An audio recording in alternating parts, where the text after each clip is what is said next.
Hello guys, this is your friend and we are back with a new fanfic. Which is what if Kushina fell in love with Naruto because Minato betrayed her, part 1.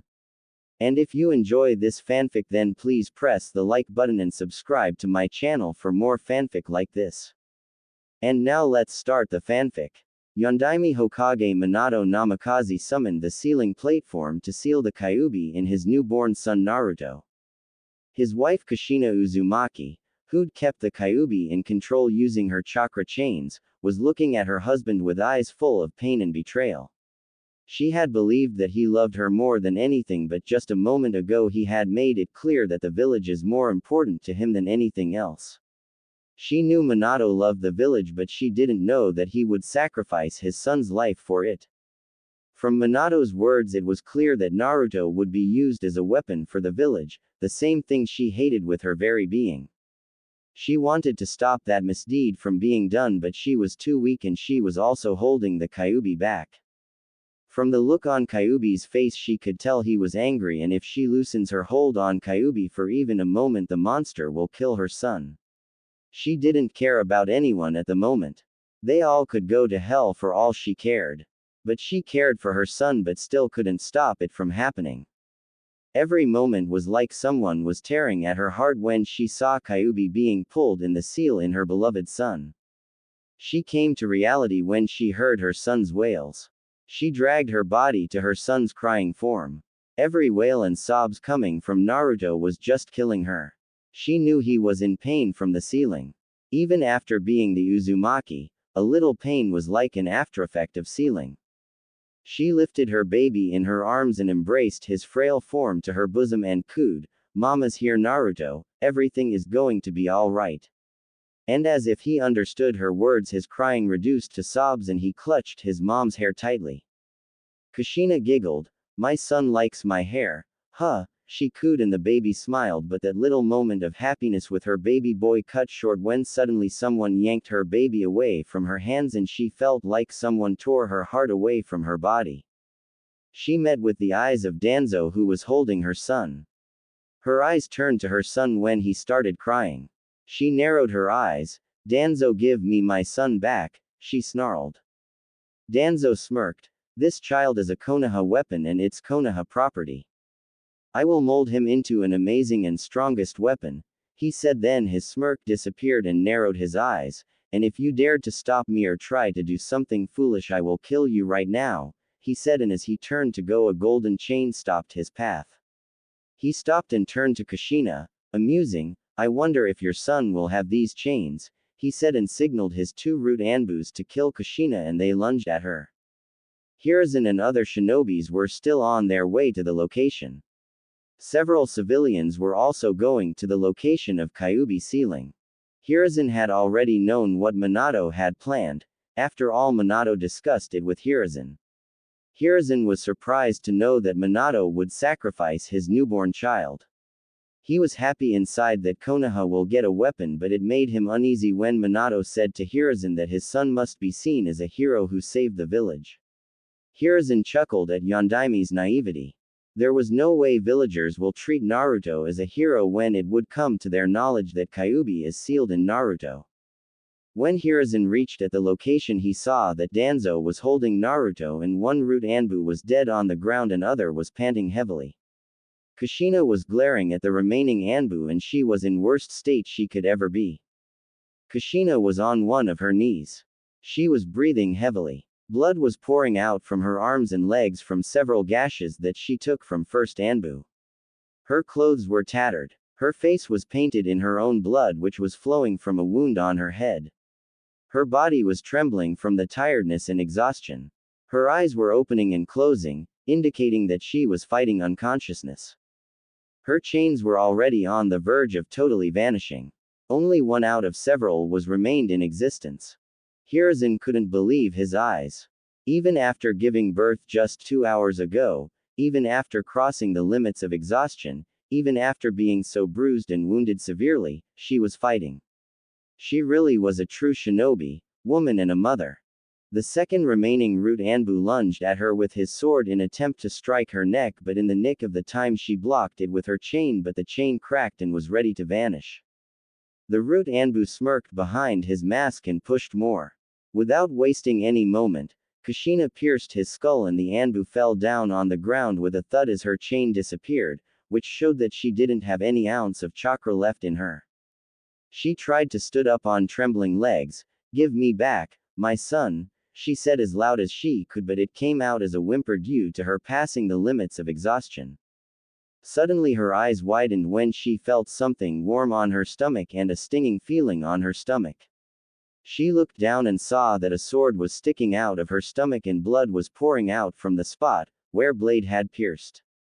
She again lifted her head and her tired violet eyes again met with Donzo's. She blinked and slowly turned to look at the owner of the sword. Her eyes widened to their limits and her breath hitched for a second. When she recognized the face of the one who stabbed her. The person was a teenage boy of age not more than 13 years, but the most shocking thing for her was that he was a member of her genin team. Other two members of her genin team were standing behind the one holding the sword. Minato had given her a genin team when he saw her giving tips to Itachi. He thought her talent would go to waste like this, so he provided her a genin team. They were good kids. She never expected that it would be her genin team to whom she had trained. What were they doing here? Didn't they go to shelter in safe house like everyone? She gazed at the boy for some seconds, then narrowed her eyes and lifted her head only to saw that everyone was standing there. Hokage, with all Junins, Chunins and some of clan heads like Hiashi and Fugaku with their wives. Everyone was there. She recognized Makoto standing there, behind her husband Fugaku, with a blank look on her face. The boy retracted his sword back from her stomach and she stumbled backwards. Everyone was there, her friends, her well-wishers, her comrades, everyone. Then she narrowed her eyes and noticed that not everyone was there. Anko, Yugao, Sum and some others were not in them. Were they hiding somewhere or they were not here because they were on a mission? Then she remembered Anko's visit at her home when she was about to go on a mission, but what about Yugao and Sum? She looked at Hokage who was standing there with a look of triumph which showed that he won something. She wanted to chuckle but couldn't. She didn't even have the strength to chuckle anymore. Her instincts were always right and that's why she was always suspicious of everyone in Konoha, but what you could do, when you had to live in those people forever, you would come to trust them eventually. Ignoring the wound in her gut, she turned towards the person who was holding her son and because she was unable to speak, she lifted both of her hands and stretched them outward in front of her in a pleading way to give her son back to her, but a trickle of blood escaped from the corners of her dried lips when someone pierced her again in the stomach, then retracted the sword back and again stabbed her and kicked her in the back, which made her lean on one knee. Blood started to flow out of her wounds like a river. She fell down, losing all strength in her body and mind. Her breathing became slow in long strides. She gazed at the sky. It was already dawn. She thought about her life. She lived a not-so-happy life.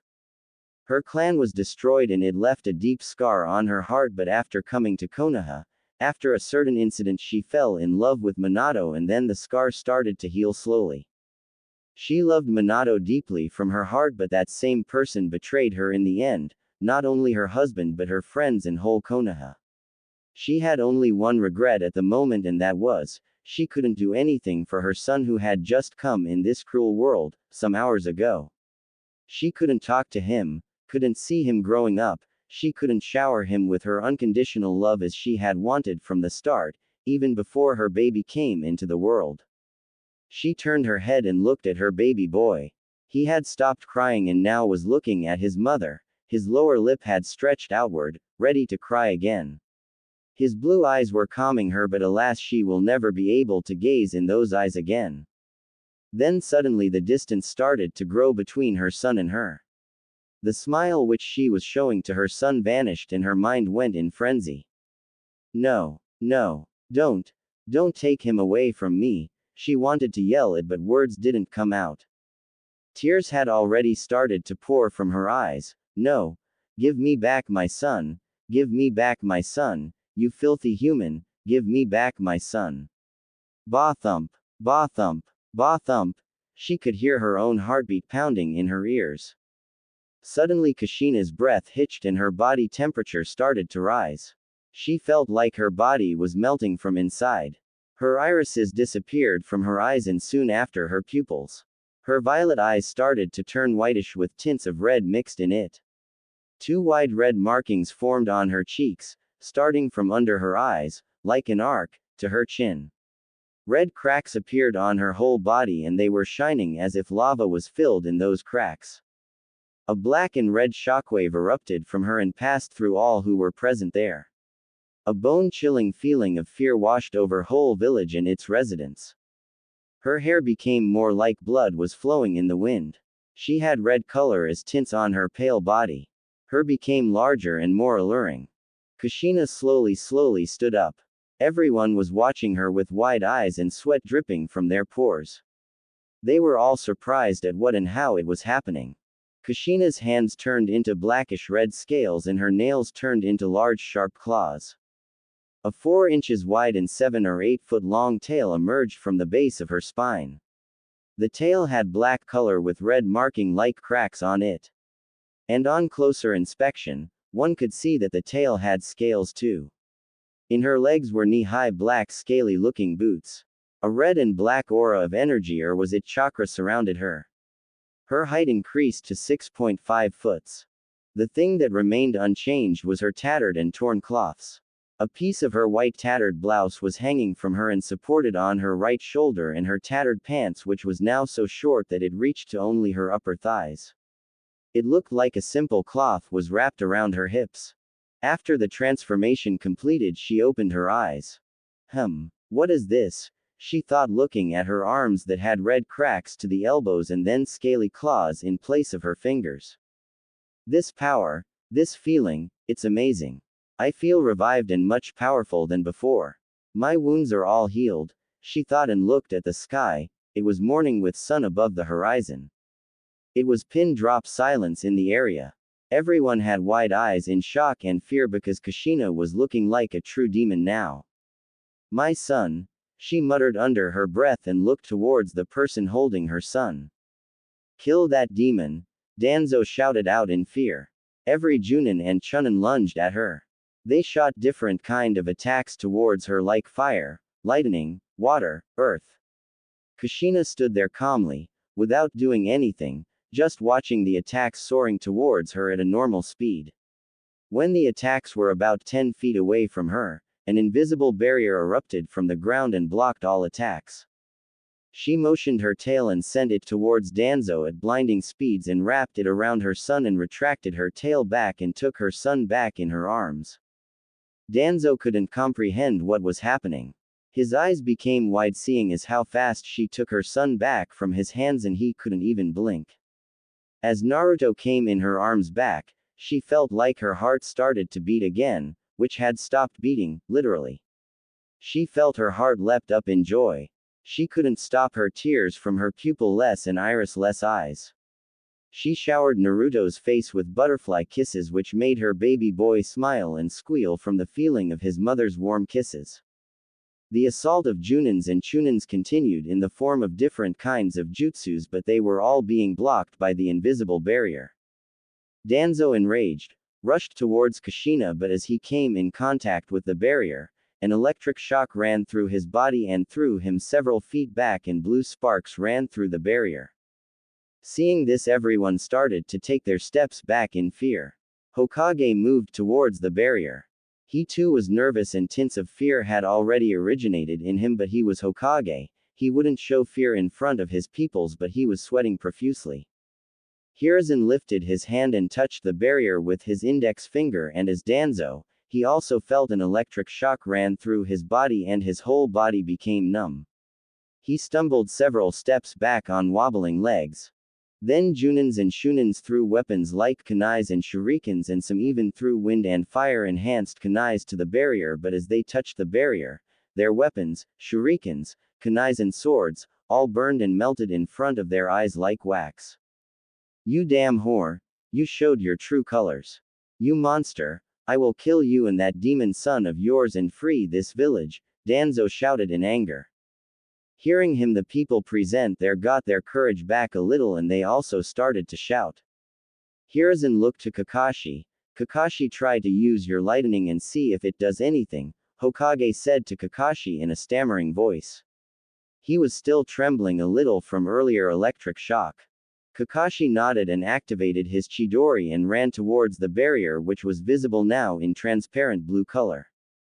Kakashi threw his Chidori to the barrier, but his eyes widened when he saw that the barrier attracted his Chidori like they were opposite sides of a magnet, and the barrier absorbed his Chidori. He stumbled backward in shock. I think we first need to know what this barrier is, Danzo said to Hiruzen. Hiruzen nodded. Yeah, but how could it be this strong? Nothing is working against it, and moreover, what the hell Kushina changed into? She looks like a real demon, Hiruzen said, looking towards Kushina, who now has turned her back to all of them. So they didn't know what she was doing. Kushina was in contentment while she was breastfeeding her son. It was second amazing feeling after being a mother. She thanked God to give this opportunity to breastfeed her son second time. Suddenly she sensed someone behind her. How did they penetrate the barrier? She thought and turned to look who it was. And when she saw a man emerging from the ground, she narrowed her eyes. Oh, Earth user. Now, it was the time to punish them for what they did. While breastfeeding her son, several red chains, with black wisps coming out of them, emerged from her back, and before the man could even come out of the ground completely, a red chain pierced his brains and splattered the brain matters on the ground. Everyone became horrified from the sight. Well, let me make it easy for you, Kushina said and closed her eyes for a second, and as she opened her eyes the barrier disappeared, just like that. Kushina looked at the crowd of villagers and shinobis. The barrier has been disappeared, she smirked, showing her large and sharp fangs. So, come on, strike me, she said and looked at Hokage and Danzo. But I am warning you, if you love your life then go back and I will not kill you, but if you don't love your life and family then come, she said, stretching her free hand outward and using her index finger she motioned them to attack her. For a minute everyone was silent. It was complete silence, only the chirping of birds were interrupting the silence. Then with a cry, they all ran towards Kushina. Her smirk turned into feral, her chains became active and she wrapped her tail around her and Naruto for security measures.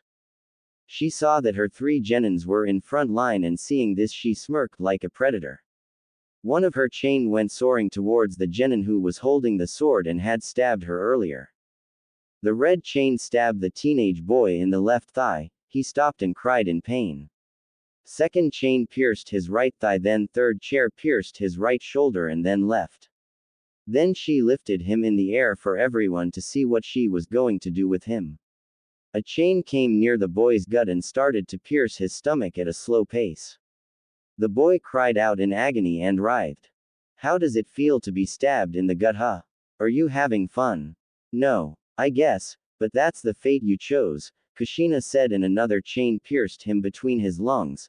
Then several chains pierced him and tore his body to shreds, and his insides were thrown on the faces of his teammates.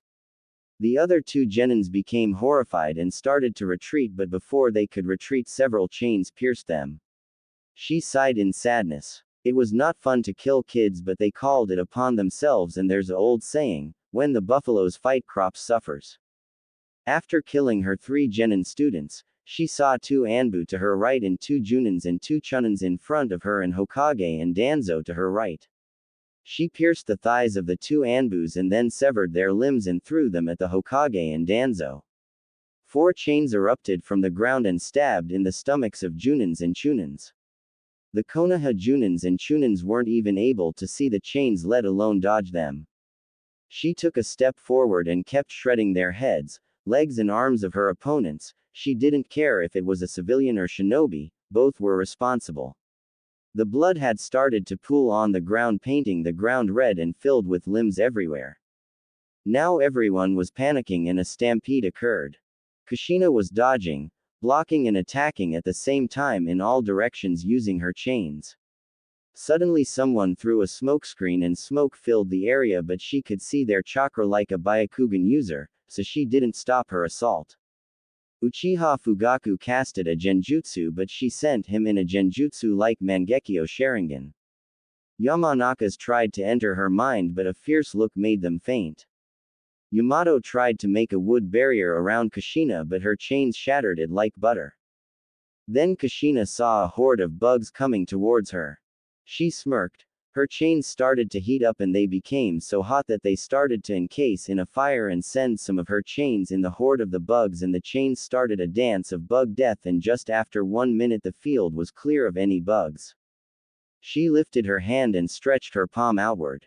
Several fire dragons came out of her palm and started to burn the whole area, the village, and soon after that a sky-high fire started to burn the village to smithereens. The fire became so fierce that it could be seen from miles away. The cries of pain and agony could be heard inside and outside of village. The greenery started to burn. People were running here and there to escape from fire. The civilians who were at the location where fight was going on had already ran away to save their lives. Hokage and Danzo were just looking at their village wide-eyed. How did it turn like this? It was so easy and perfect plan, then how did it happen? His whole village was burning down to ashes. Anbus, gather all water users and try to control the fire. Use any means to stop this fire now, Hiruzen shouted at his lungs. He turned to Kushina with rage in his eyes. You will pay for this, Kushina. Hiruzen growled and made his way towards the village, but as he moved one step several chains blocked Hiruzen and Danzo's path. Where do you think you are going? Kushina said calmly. Suddenly Kushina felt someone behind her and turned to see who it was. The person was Kakashi and a group of Junins and Chunins. They all came at her together.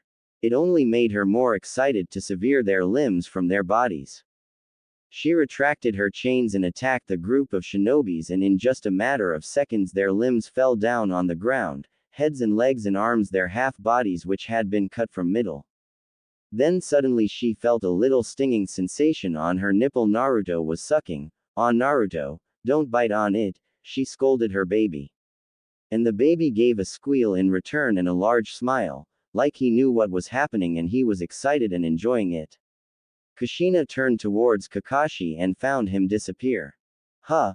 Where did he go? She thought, and for a moment her eyes widened, then narrowed when Kakashi emerged from the ground and hit her from behind, but she blocked the attack with her chain at the last moment and turned to look at him. Kakashi just pissed his pants literally when he saw the look of an enraged devil on her mentor's wife. Kushi. Before he could complete the sentence, several chains pierced him on several places but missed his heart, but Kushina didn't give it much attention. He would die from blood loss. She lifted him in the air. Blood was pouring from his wounds and he vomited blood. Kushina threw him to the side like a ragdoll. Then she sensed a powerful chakra at the Hokage monument and narrowed her eyes. She made a shadow clone and sent it to check. You know what you have to do. I guess it's the masked man. If you get the chance then kill him, Kushina said to her clone and nodded. The clone vanished. The masked man was watching the sight from the Hokage monument and he was sweating. It was like a calamity. It was more dangerous than Kyuubi. Whatever happened to Kushina, he was also trying to comprehend and understand but couldn't. Suddenly he felt the same presence as the location of fight, behind him, and he turned to look at the person. He started to sweat more. How long was she standing there?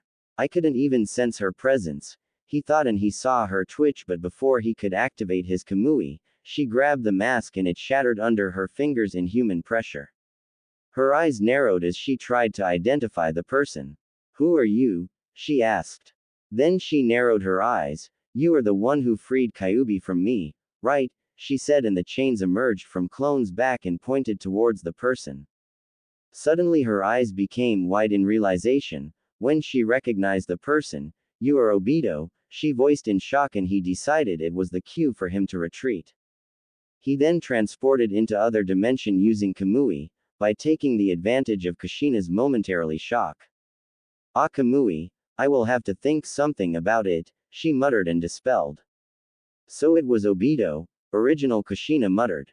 She noticed that two root Anbus were standing in front of him, but before they could move, she stretched her arm outward, moving her index finger sideways in a denial. She stopped them. TCH, tch.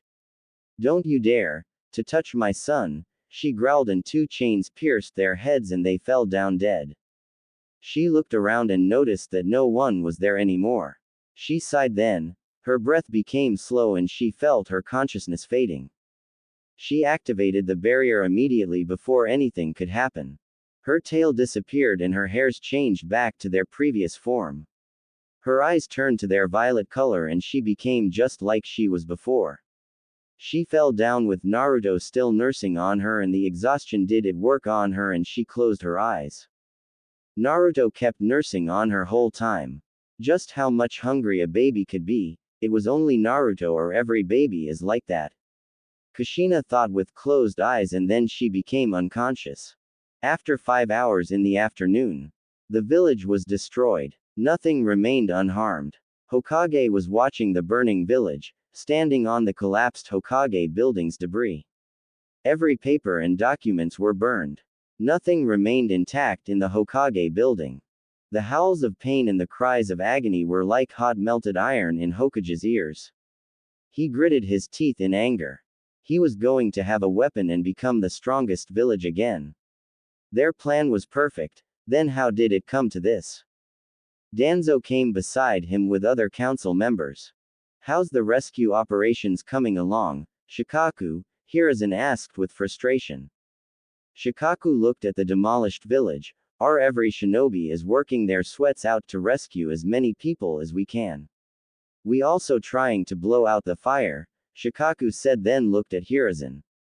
Shikaku, Sum and Shuza were the only clan heads who were absent when the fight between Kushina and everyone was going on. What happened which made Kushina-san do this? Shikaku said, narrowing his eyes. I also would like to know that. What did you geezers do to make my cheerful friend do all this? Sum said, somewhat growling. She was busy with civilians to escape them to the safe house, but when she caught the wind of what happened, leaving everything, she rushed to the location. Shikaku and Akamichi were also there. And the sight and the stench of blood and guts that was everywhere just made them vomit. There were limbs and bodies everywhere around Kushina. They tried to go to her, but the barrier stopped them. Their eyes widened when they saw Kushina. She was covered totally in blood and in the tattered cloths, and her child was sleeping atop her. She had her arms wrapped around him protectively from any harm. Sum couldn't stop her tears after seeing the sight. Nara and Akamichi were on good terms with Kushina. At the time they had only one thought in their mind: why and what made you do that, Kushina? They knew she will never kill any innocent. It must have been something terrible that she couldn't take. So what happened? Shuza asked. Danzo, Hiruzen, Kaharu, Homura and some noble civilian members looked at each other. Hiruzen then sighed. We wanted her son Naruto to be a loyal weapon of Konoha after Minato sealed Kyuubi in him, Hiruzen said, and Sum, Shikaku and Shuza widened their eyes. After pondering a little they understood why Minato did that. Then, Sum asked. She looked like she was going to cry when she heard that Kyuubi was sealed in Naruto. The child had just born and he was already condemned to such fate.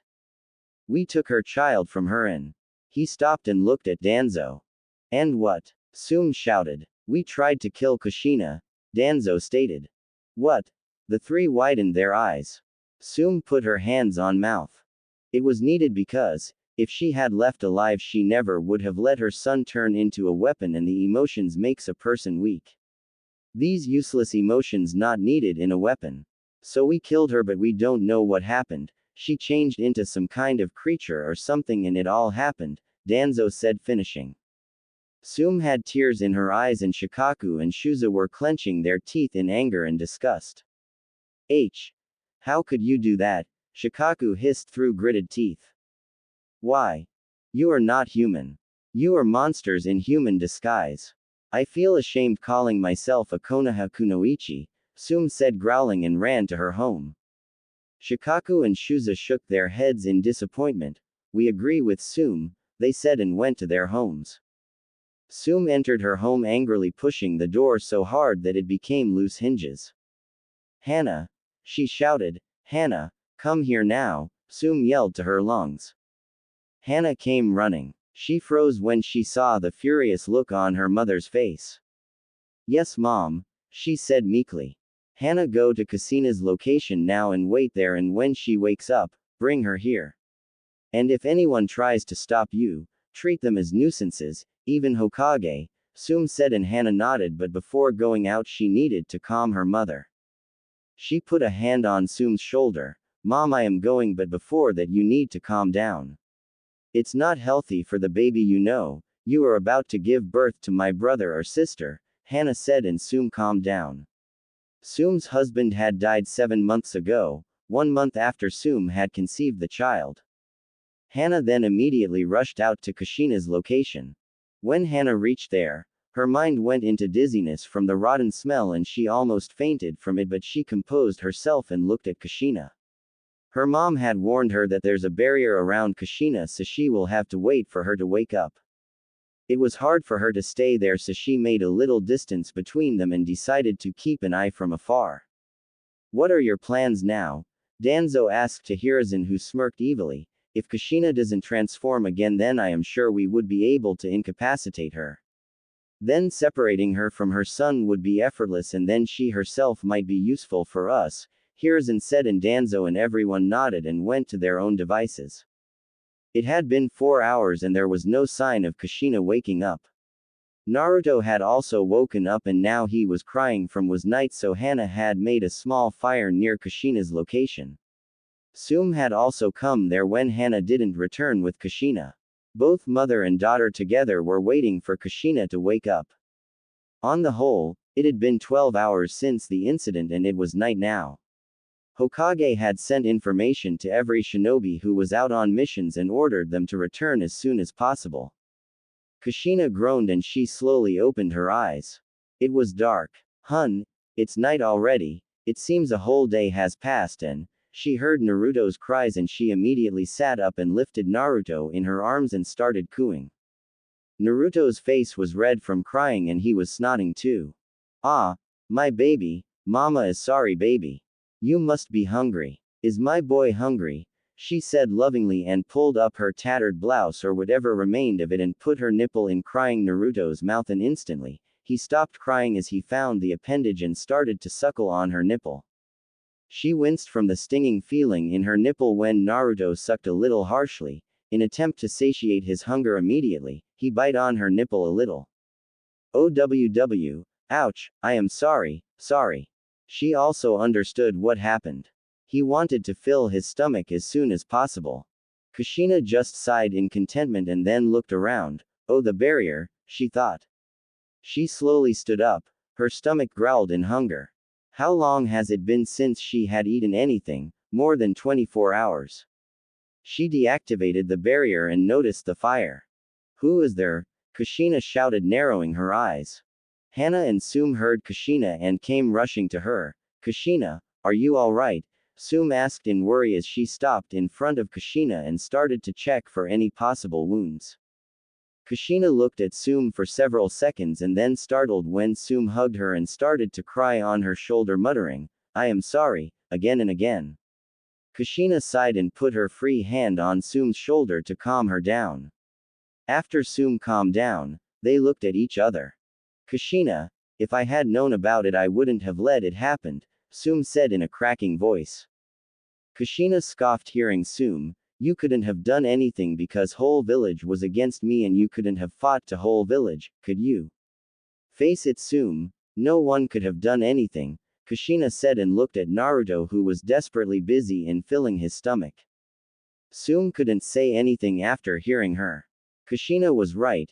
She couldn't have done anything except making the whole village an enemy of her and her clan.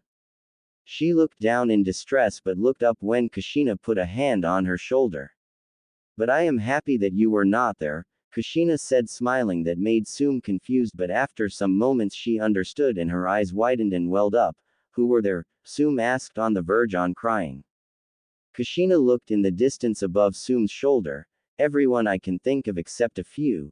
Even my friends like Makoto, Hiyashi and Fugaku and many more, Kushina said and looked at Sum. Sum clenched her fist so tight that her knuckles became white, but don't worry, they would get what they deserve, Kushina said. Sume then calmed down and smiled. Okay, Kushina, come with me and you should take a bath and eat something and rest. You can stay in my house as long as you want, Sume offered smiling. Kushina smiled hearing her and looked at her. Sume, I am glad to hear that, but you need to understand that right now I don't trust anyone, especially my friends, but don't worry, you are not in them, but still after what happened, it's hard for me to trust anyone, and if I stay with you it will endanger you too, Kushina said grimly. Sume's eyes widened hearing it. But, she tried to say, but Kushina cut her off. Sume, you are still my friend, just give me some time, okay, Kushina said softly, and Sume nodded. Sume could understand where Kushina was coming from. Kushina then adjusted Naruto in her arms. Okay, then I shall take my leave, she said and started to move, but Sume stopped her. What are you going to do now, Kushina? Sume asked. Kushina stopped and looked at the sky. Then she looked at Sume and a grin formed on her face showing her white teeth. Right now I am going to eat and take a long shower and then sleep, she said and went to her home. Sume smiled hearing Kushina in her usual tone and also went to her own home. Kushina made her way back to Uzumaki residence. As she reached the Uzumaki residence, she saw several people throwing stuff to her home, but they were all being blocked by the barrier seal around the house, and just as those people saw her they dispersed in fear. She entered in the house and first thing she did was prepare some instant ramen. She knew it wasn't healthy, but she would worry about it later, she was starving now. After stuffing 3 bowls of instant ramen, she stopped eating and sat down on couch. She looked at Naruto and giggled when she saw him still drinking her milk. How long are you going to drink it? Let's go and take a bath, she said and separated Naruto from her, with a whimper from Naruto, and lay him on the couch. She stretched on the couch to relieve her body from any tension. She then stood up and removed her cloths, whatever remained of them. There was no one in the house, so she didn't care. First, with a wet towel she wiped Naruto's body clean and wore him new clean cloths. She then lay him in a crib and took him to the bathroom with her so that he could be in front of her eyes all the time when she takes her bath. She sat in the hot water and cleaned her body all over, off of any blood stains. Then she relaxed her head at the edge of the tub and looked at the ceiling. It was a long day, now what should I do? I can't stay in this hell hole, but I can't leave right now. If I leave right now, then I will leave several things unfinished, like Hiruzen, Danzo and several others that could create problems in the future, she thought and took a brief glance at Naruto. Well, for the time being I will stay in the Uzumaki shrine and train Naruto there and see if there is anything related to Uzumakis. I remember the time when Dad had told me that this shrine has a mask used to summon Shinigami. The shrine is not that famous, so I don't think many people know about it. I will think about it later. And when Naruto gets a little older, we will head for Uzushiogakure. But I can't be careless just now. They are still alive and I will have to do something about them, she thought and decided to get out of the tub. After half an hour she came out of the tub and dried her body and donned a white pajama and a loose white shirt, and taking Naruto lay down on the bed. She unbuttoned her shirt and put her nipple back in Naruto's mouth and faded to dreamland. Kushina woke up next morning. She took a look at her only lifeline and smiled. She kissed his forehead and went to freshen up. She made a proper breakfast for herself and with Naruto in her lap, she sat on the couch. As she finished her breakfast, Kushina heard someone shouting her name outside. She stood up and went outside and saw Anko standing there waiting for the seal to be deactivated. Kushina let her enter in the house and they both went inside and sat on the couch. Anko was a chunin of Konoha. She was 10 years old with purple hair and 4.9 foot of height. She was a strong despite her age and had a well-developed body than any other girl of her age. At the age of 8 years old she was chosen by Sannin Orochimaru as an apprentice and went with him on a training trip, abandoning his academy in middle. Hokage promoted her to a genin before all students on the behalf of Orochimaru's recommendation and also because she knew everything she needed to know as a genin. She was a prodigy. After that Orochimaru took her on a training trip and then after 2 years he betrayed her and left her to die. When she returned to the village, Kushina was the only one in whole village who didn't turn on her. So she respected and trusted Kushina with her soul and more than anything or anyone. Anko was silent and from her body language Kushina could tell she was feeling somewhat nervous. Kushina kept looking at Anko, making it harder for Anko to say anything. Kushina then smiled and made Anko confused, since just a second before she was staring at her with suspiciousness and next second she was smiling. Anko. Kushina called her abruptly. Why? Yes. Anko stammered. Do you know what happened when you were on your mission? Kushina asked. Anko's eyes met with Kushina's and seeing the smile on Uzumaki woman's face, Anko's nervousness disappeared. Yes. I heard from Hokage-sama about what happened, Anko said. What did he say to you? Kushina asked. He said that you went berserk and killed many shinobi and civilians. Anko told her what Hokage had told her. Kushina smiled and looked at Naruto lovingly, caressing his whiskered cheeks, which made him smile. Do you believe him? Kushina asked without looking at her. Kushina-sama, as much as I know you, you can't do this, and if you have done this then there must be one hell of a valid reason behind it, Anko said, making Kushina look at her. Kushina looked at her smiling. Thank you Anko for believing in me, Kushina said, and Anko just smiled. Kushina-sama, might I know the reason behind it? Anko asked, a little apprehensive. Yeah, why not? Kushina said and started to tell her the whole story. After Kushina finished her story, Anko had her fist clenching and her nails digging in her palm, resulting in bleeding of them. She had slight tears in her eyes. Kushina-sama, Anko started, but Kushina beat her to it. Don't apologize for it because it was out of your hand and you were not here, and even if you were here you couldn't have done anything, Kushina said, and Anko looked down. What are you planning to do now? Anko asked, lifting her head. Kushina looked at Naruto, who was sleeping in her lap peacefully, and closed her eyes. After what happened I want to see what would be Hiruzen's next step, and I know, till evening he would do something nasty again. And after finishing this matter with Hiruzen, I would go and live in Uzumaki Shrine for a while until Naruto gets a little older, and while living there I want to teach Naruto Fuinjutsu and everything I know, and if he awakens something like me due to Kyuubi then I will also have to keep an eye out for it. And I also have to talk to Kyuubi. Well, after that I would leave for Uzushiogakure. There is something I want to find out about the massacre that had taken place in Uzu decades ago, Kushina said and looked at Anko. Anko was a little surprised that Kushina told her all of her plan. Kushina-sama, might I ask you why you are trusting me so much? Anko asked the question she wanted to ask for a while now. Kushina smiled. Because like me you know how it feels when the person we have so much trust and hopes to betrays us, Kushina said, and Anko couldn't say anything except agreeing with her. Anko then looked at Naruto. Is he? Anko asked, trailing off. Kushina smiled. Yes, he is my baby, my son, my everything, Kushina said and looked at Anko. Want to hold him? Kushina asked. No, it's fine, Anko said, but Kushina stretched her arms outward for Anko to hold Naruto. Anko then slowly brought her arms under the bundle with utmost care. She felt afraid that her touch might hurt him. He looked so cute and so delicate. She couldn't hold herself from kissing his forehead. You are the third person to hold Naruto after me and Minato, Kushina said, and Anko nodded in acknowledgement. I feel honored, Anko said and gave Naruto back to Kushina. Hiruzen was sitting on a chair in his home, thinking. He needed to kill Kushina as soon as possible, and if he fails to kill her then at least he would make her useful for Konoha by incapacitating her, and he was ready to do anything for it. He called an Anbu. Send for Jiraiya to return as soon as possible, Hiruzen said, and the Anbu shunshined.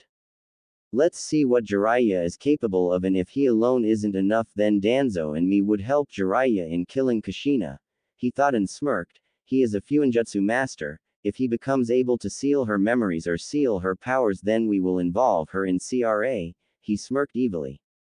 At Uzumaki residence, It was afternoon time and Kushina was still not recovered her natural strength from blood loss and childbirth, so she was feeling weak, but she was still strong enough to take Danzo head on. Kushina was sleeping on her bed while Naruto was nursing her. She was surprised to see that Naruto needed to drink her milk at least 15 hours in 24, so she also needed to eat more and healthy food if she wanted to keep generating milk in her for her baby. Anko was sitting beside the bed on a chair reading a book. Kushina had complied with Anko's request to live with her in Uzumaki residence for a little while. 1 week later, Jiraiya arrived in Konoha. He went straight to his sensei.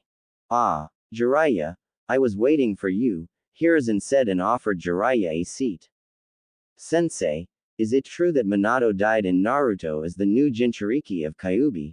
Jiraiya asked as he sat down on the seat across Hiruzen, and when Hiruzen nodded, his world fell apart. Minato was like a son to him and he died, and his son Naruto was the new Jinchuriki of Kyuubi. What happened to Kushina? She was like a daughter-in-law to him. "Sensei, what happened to Kushina? Is she alive?" Jiraiya asked, hoping it to be true. Hiruzen's eyes narrowed when he heard the softness in Jiraiya's voice while mentioning Kushina. "Jiraiya, Kushina is alive, but," Hiruzen said and trailed off. "But what, Sensei?" Jiraiya asked, getting impatient. "Well, after Minato died, we don't know what happened. She went berserk and turned into a beast and killed many shinobis and civilians alike and destroyed Konoha more than Kyuubi," Hiruzen said, making Jiraiya's eyes widen. Kushina killed so many people. She went berserk because of Minato's death, but Kushina is a strong-willed woman, she is not a weak-minded woman. But it may be possible that she couldn't take both, Minato's death and the fact that Kyuubi was sealed in Naruto. Still killing so many people of Konoha and destroying Konoha more than Kyuubi, she must have controlled herself. Daughter-in-law or not, village would always be first, Jiraiya thought, and obviously he trusted his sensei more than anyone. "Jiraiya, it's true," Hiruzen pressed. "I trust you, sensei, but it's hard to believe that a woman like Kushina will lose control and do that despicable act," Jiraiya said, and the fact that he should talk to Kushina about this slipped from his mind. "What are you planning to do now, sensei?" Jiraiya asked, now trusting his sensei completely. Hiruzen smirked. "We will have to incapacitate or kill Kushina because we don't know when would she go berserk again, and we will have to secure Naruto in our hands, and you are the only one who can do it. And we don't want any more casualties," Hiruzen said, and Jiraiya nodded, but killing Kushina seemed a little too much since he had considered her his daughter-in-law. Incapacitating her would be good idea. "All right, sensei. We would incapacitate her," Jiraiya said, and they started to make plans. In Uchiha household, Makoto Uchiha hadn't stopped crying since the incident with Kushina. She hated herself for betraying her best friend. Fugaku had said to her that their son Sasuke might be in danger if she didn't do what was asked to her. And now she regretted that decision. Kushina would have wanted to kill her, and why she would not, after all she betrayed Kushina in worst way possible. It wasn't like she didn't resist, but she was helpless against her child's safety. She knew if she were to go to Kushina now, she would definitely kill her. What she should do now? She got off the bed she was crying into when she heard the cry of her son Sasuke. Sasuke, for whom she betrayed her best friend. She lifted Sasuke from the crib and hugged him to her bosom and cooed. Itachi had been sent on a long Anbu mission by Hokage. If he had been here, she wouldn't have gone through this and betrayed her friend because he always supported and helped her in any way possible.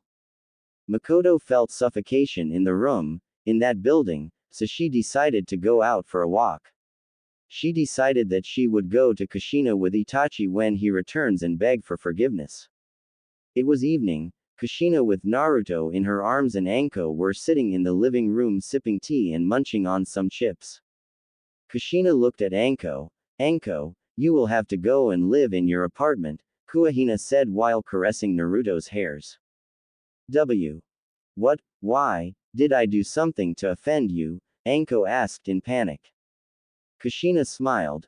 "No, Anko, you never did anything to offend me.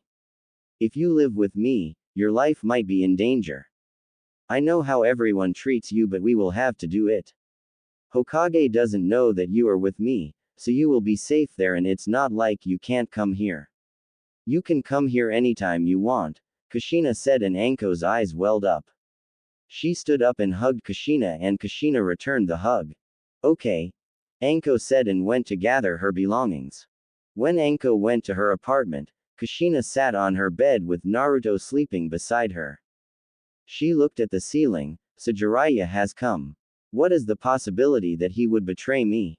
100%, she thought, and then a demonic smirk formed on her beautiful and angelic face.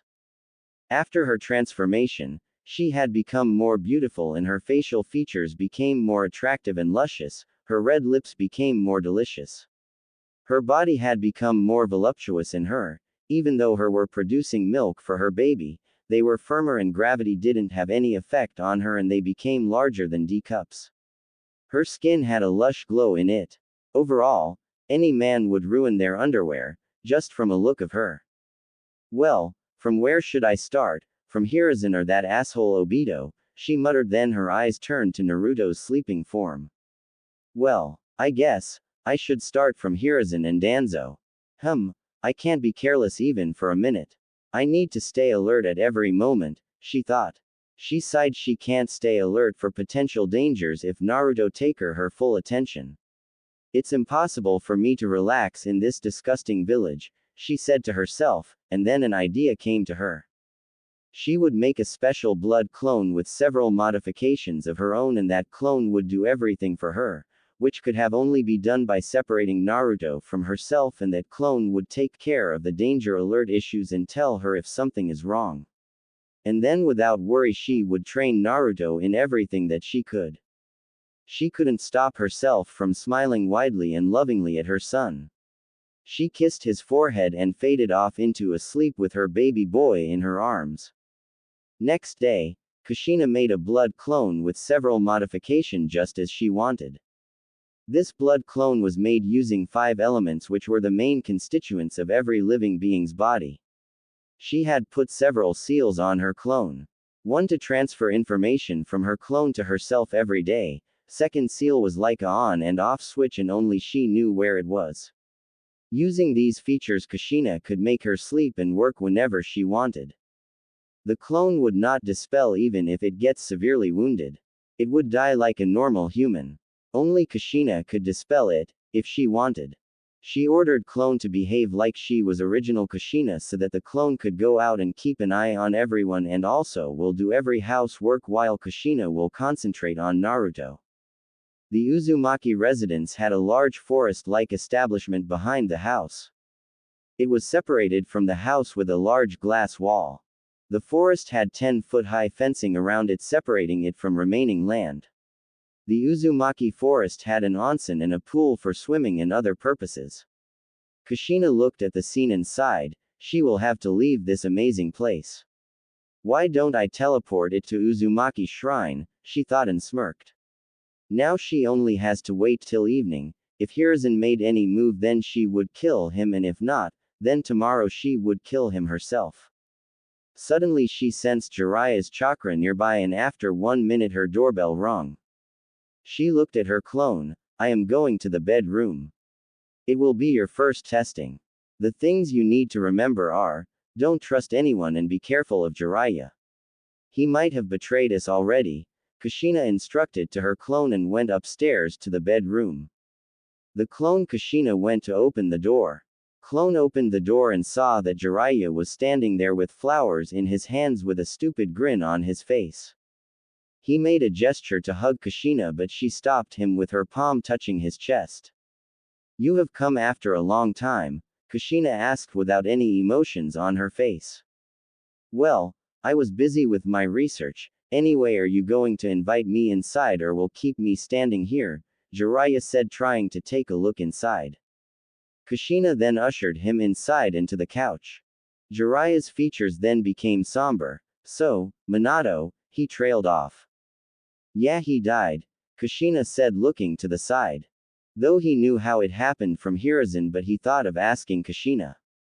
How did Minato died? Jiraiya asked and inspected Kushina's body language closely.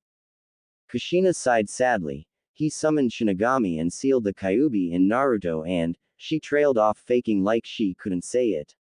She was smirking inside seeing Jiraiya's shocked face. She knew what he was doing. Jiraiya was confused.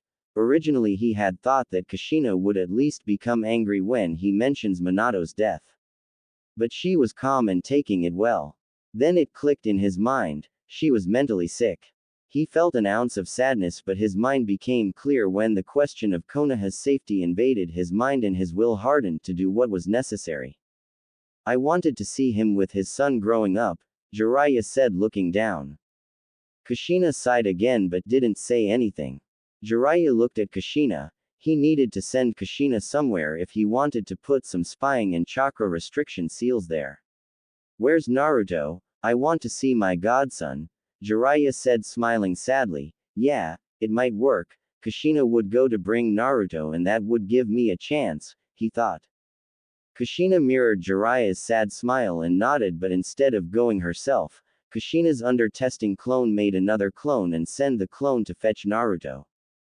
Jiraiya cursed Kushina inwardly. His little plan failed. The clone entered in the bedroom and told original Kushina everything. Kushina nodded. Okay, I will go in place of you. Jiraiya would never be able to sense that there are other Kushinas too in this home because this room is filled with several suppressing and chakra resistance seals against any outer element, be it a human or their senses, Kushina said to her clone, and lifting Naruto in her arms went downstairs. Jiraiya stood up as he saw the baby in Kushina's hands. Kushina adjusted Naruto in her arms in a way that Jiraiya could look at Naruto's full features. Jiraiya's eyes glistened when he saw Naruto's sleeping form. He moved towards Kushina to hold Naruto, but as he stretched his arms towards Naruto, Kushina turned to the side. I am sorry Jiraiya-sensei, but I had just made Naruto sleep so I don't want him to wake up, Kushina said turning towards Jiraiya again. Jiraiya's eyes widened. He could clearly see that Kushina didn't wanted him to hold Naruto. Did she realize about what he was planning? He stood straight, his posture changed, and seeing this Kushina's senses became alarmed. Then the clone Kushina interjected. You, take Naruto back to the room, she said, and original Kushina nodded and started to move, but suddenly, Kushina's senses started to feel several chakra signatures outside of the house. She knew they won't be able to enter the house because of the barrier, but Jiraiya was in front of her and he was a prodigy in Fuinjutsu. Kushina guessed that if they succeeded in breaking the barrier, then it would be because of Jiraiya.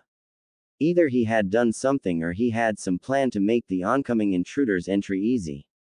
Suddenly it clicked in her mind, widening her eyes. Shit, she cursed inwardly. Minato and Kushina had made the barrier together, and though Kushina was a master and she had said to Minato not to take advice from anyone, but still Minato went and asked Jiraiya, and that advice in the past could have worked as a loophole in the barrier arrays.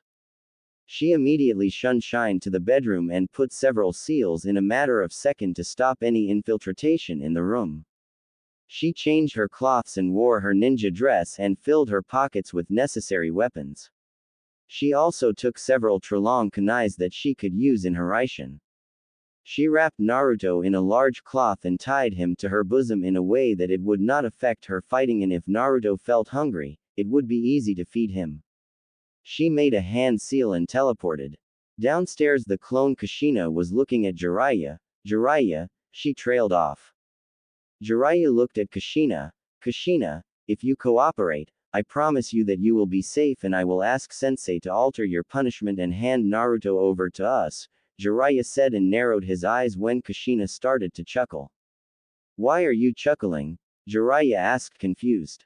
Jiraiya, did you really think I would surrender, and why should I surrender? It's this Konoha that's at fault here, and I will not tolerate anyone who tries to separate Naruto from me, Kushina said and pulled out a kunai from now here. Do you think you can take all of us, me, Sensei, Hiashi and Fugaku? Kushina sighed. Well, I can try, and it's not like they can break the barrier, she said and waited for the answer. Jiraiya smirked. Well, you are in a big surprise if you think that they can't cross the barrier. You don't know, but Minato took advice from me in almost everything. I just hope that he will come to me for advice about what to do for your first night as husband and wife. Well, anyway, only you and I are here, Jiraiya said and pulled a kunai. Well, let's start then, what are we waiting for? Clone Kushina said and took the stance. And next moment the front wall of Uzumaki residence exploded and revealed three figures as Hiruzen, Hiashi and Fugaku. Kushina noticed that they were in their battle suit. Kushina glared at the three new arrivals with fire in her eyes. Kushina promised to herself that if not all of them, then one or two of them would die from her hands today. Her golden chains emerged from her back and hovering in the air pointed them towards all of them like a spider net. The clone Kushina closed her eye, her priority target was Hiruzen, then others. Jiraiya threw his kunai at Kushina and Kushina swatted it away like a fly using her chain. She still hadn't opened her eyes. She smirked wide and like before, she stretched her right hand outward and using her index finger motioned them to attack. Bring it on, she said in a deep and low voice.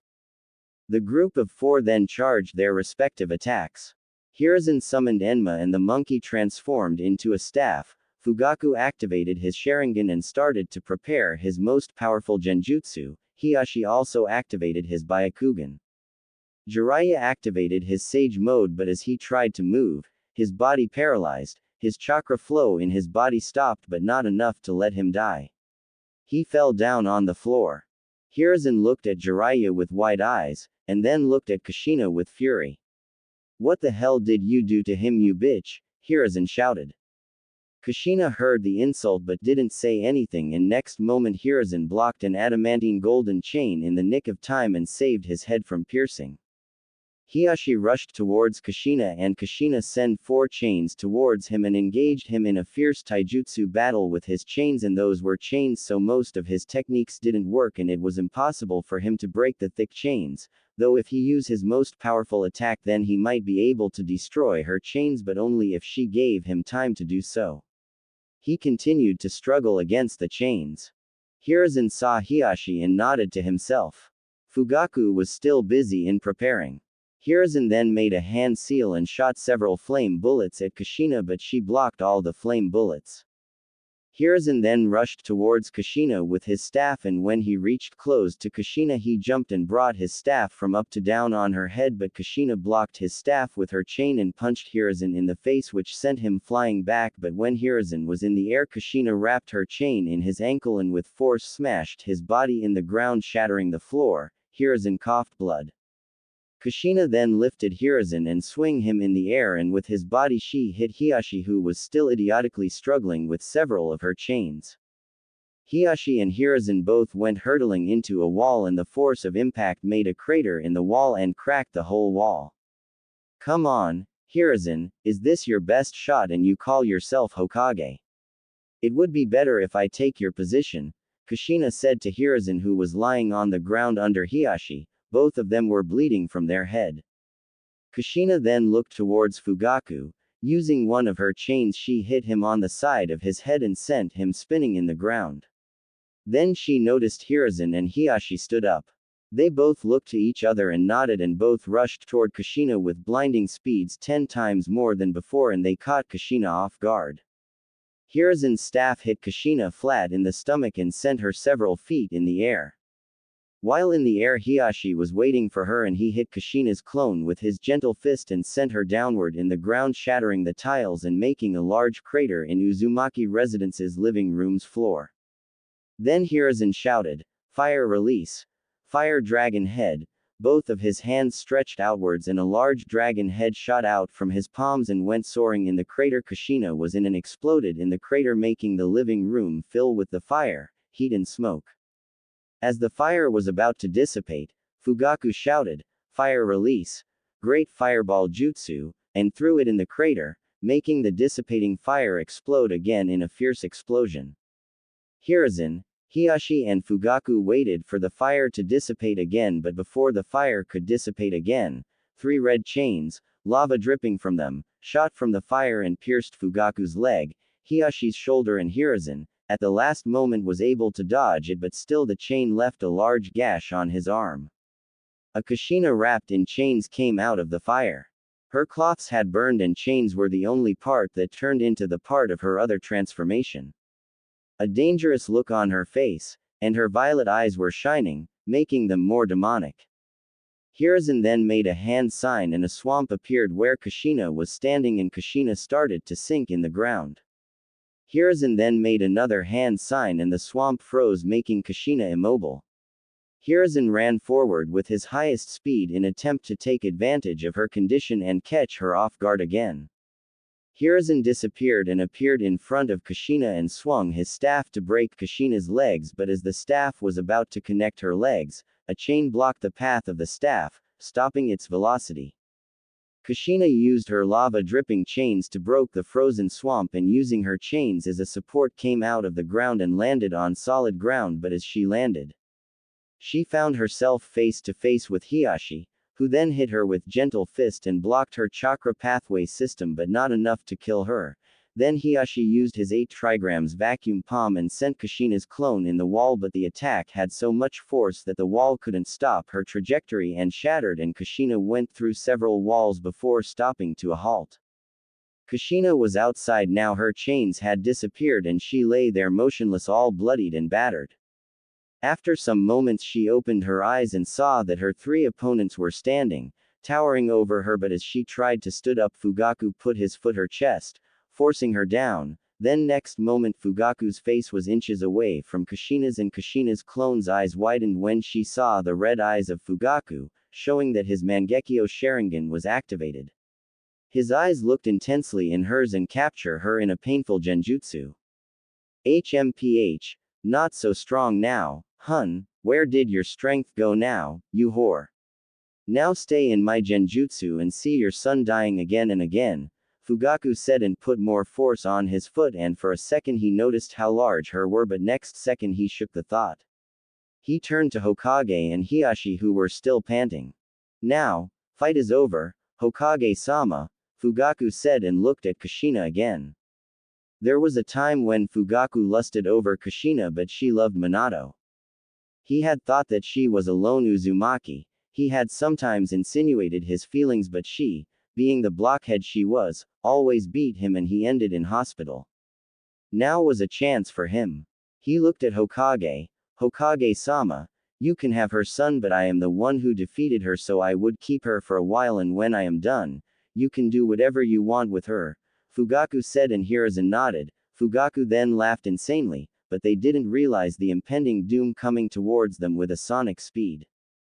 In the genjutsu, Kushina had tears pouring out of her like a river, and she had a horror-struck look on her face, and she didn't have any shred of cloths on her. In front of her was her son Naruto on the ground, and near him were Hiruzen, Fugaku, Hiyashi. They all were stabbing and kicking Naruto, continuously, with insane and crazy smirks on their faces and laughing sickly. Kushina's clone thrashed against the chains she was bounded to. She was helpless, and with every stab in her son, she was feeling like someone was crushing her heart with their fingers, and the crying of her baby boy was just making her desperately wish to die. Then suddenly she saw a light shining from behind the horrible scene, and the scene faded from her sight. Then the light engulfed everything. The clone Kushina opened her eyes, only to see original Kushina looking at her, and tears started to stream down again from the clone Kushina's eyes. Earlier, when Kushina teleported, the original Kushina had teleported to Anko's apartment, startling her from her sudden appearance. Anko would have said something funny, but when she saw the serious face of Kushina, she also became serious. What happened, Kushina-sama? Anko asked with worry etching in her voice. Kushina put a hand on Anko's shoulder. Anko, Hiruzen with Fugaku, Hiyashi and Jiraiya has attacked the Uzumaki residence, and my clone is fighting with them right now, Kushina said, and Anko's eyes widened. Then let's go and fight them, Anko said with a little something akin to fear. After all, they were against Hokage, a Sannin, and 2 powerful clan leaders. Kushina looked at Anko. I want you to think one more time before taking this step, because it will change your life upside down.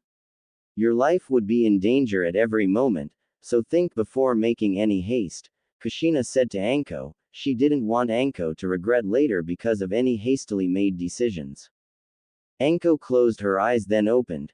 Kushina-sama, the moment when everyone scorned me but you, I decided at that moment that I would die for you if you ask me to because you gave me the light in the darkness, Anko said with her heart. Kushina smiled and closing her eyes shook her head. Okay, I want you to take Naruto to Uzumaki Shrine near the village and stay there Anko her off, but I don't know the way. I never went there or in that direction, Anko said and looked down ashamedly. Kushina sighed. Okay, come with me, Kushina said and grabbed Anko's hand, and before Anko could say anything, Kushina teleported them outside the village. Then Kushina and Anko ran towards the shrine. There was no teleport seal near the shrine, so they had to run. Kushina took a look at Naruto, and she shook her head again. Naruto was nursing on her whole time. They reached to Uzumaki Shrine in 10 minutes. The shrine was simple, just like any other typical shrine.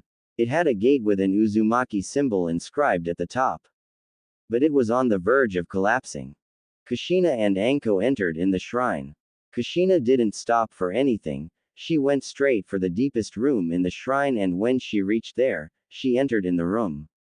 The room was normal, a simple and small bed, a table and a chair with a bookcase near the table.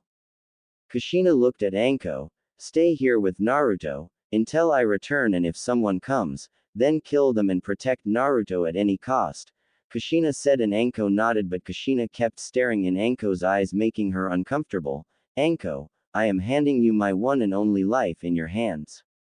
Don't lose it, Kushina said, and Anko nodded with determination. I will die before let anything happen to Naruto, Anko said, and Kushina shook her head. Idiot, don't die, okay, Kushina said, and Anko's eyes widened, and because of sheer emotions she couldn't say anything, just nodded furiously.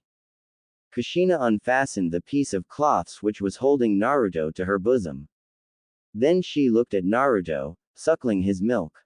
She smiled and slowly separated him from her and covered it. Naruto whimpered, but Kushina cooed and calmed him down.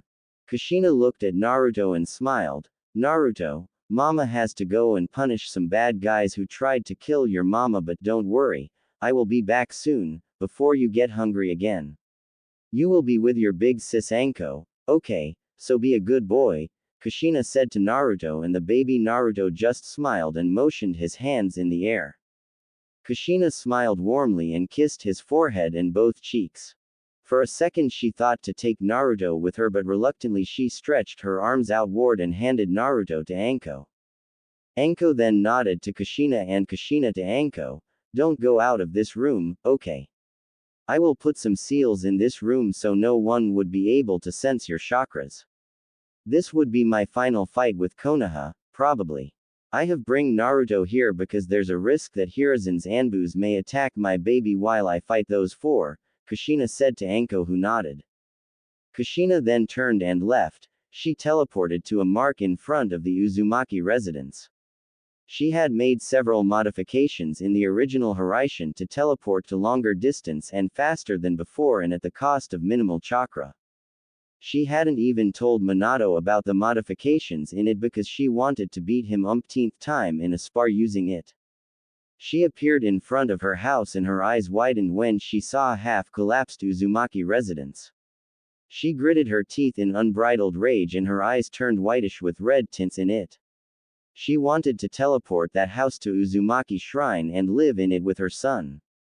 She ran towards the location, with a speed more than speed of light, tearing the wind and making vacuum behind her and leaving air ripples in the air.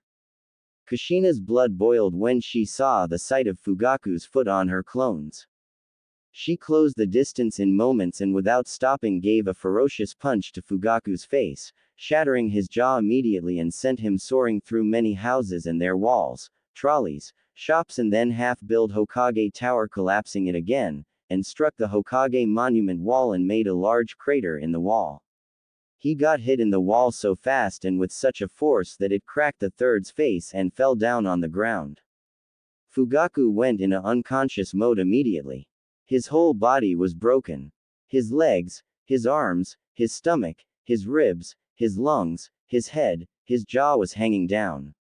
His whole body was bleeding profusely, but he was still alive and unconscious.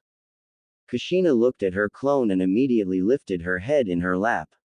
She narrowed her eyes. She is in a genjutsu, Kushina deduced, and immediately break the genjutsu. Clone Kushina opened her eyes gradually, and when she saw original Kushina, her eyes welled up. Kushina shook her head and placed her hand on her clone's forehead where she had drawn the information transfer seal, and all that happened came to Kushina, and when she saw the scene of genjutsu, a tear trickled down her cheeks. Kushina wiped the lone tear and looked at her clone. I should have known that your body would be weak after so many modifications in you to make you just like a human, but you did great, Kushina said to her clone and smiled. The clone also smiled also. So how did my testing go, boss? Did I pass? Clone Kushina asked to original, who smiled. You passed with good grades, Kushina said, and clone nodded. Well, I will have to dispel you now, Kushina said, closing her eyes. Clone Kushina sighed. She had taken severe damage and it would be a waste of time to treat her like an injured human. Kushina would just make another clone. I can understand, clone said, closing her eyes. But before I dispel you, I would like you to see what I would do now, because like me you were also Naruto's mother even for a short time, Kushina said, and clone nodded. Kushina stood up and turned towards Hiruzen and Hiashi. The civilians who were cheering after they saw clone Kushina down under Uchiha's foot, were now in a panic and started to disperse. The demonic look on Kushina's face sent chill to their bodies and they started to tremble. Her pupil-less and iris-less eyes looked in Hiruzen's, penetrating his soul. The red markings started to form on her cheeks and her hairs became longer and bloodier. Hiruzen and Hiashi were trembling, but inside they were trying to calm down. It never came to their mind and they never felt that they were fighting a clone. She was like a complete human. Suddenly another presence appeared there as Danzo, and as he looked at Kushina he also became serious. Danzo's presence gave Hiruzen and Hiashi the morale support and they calmed down. Kushina was emitting a black and red aura which accentuated her features as a demoness. Now everyone was there, every clan heads, civilians, shinobis and Makoto with Sasuke. Red-hot chains emerged from her back and pointed towards Danzo, Hiruzen and Hiashi. Then an idea came to her.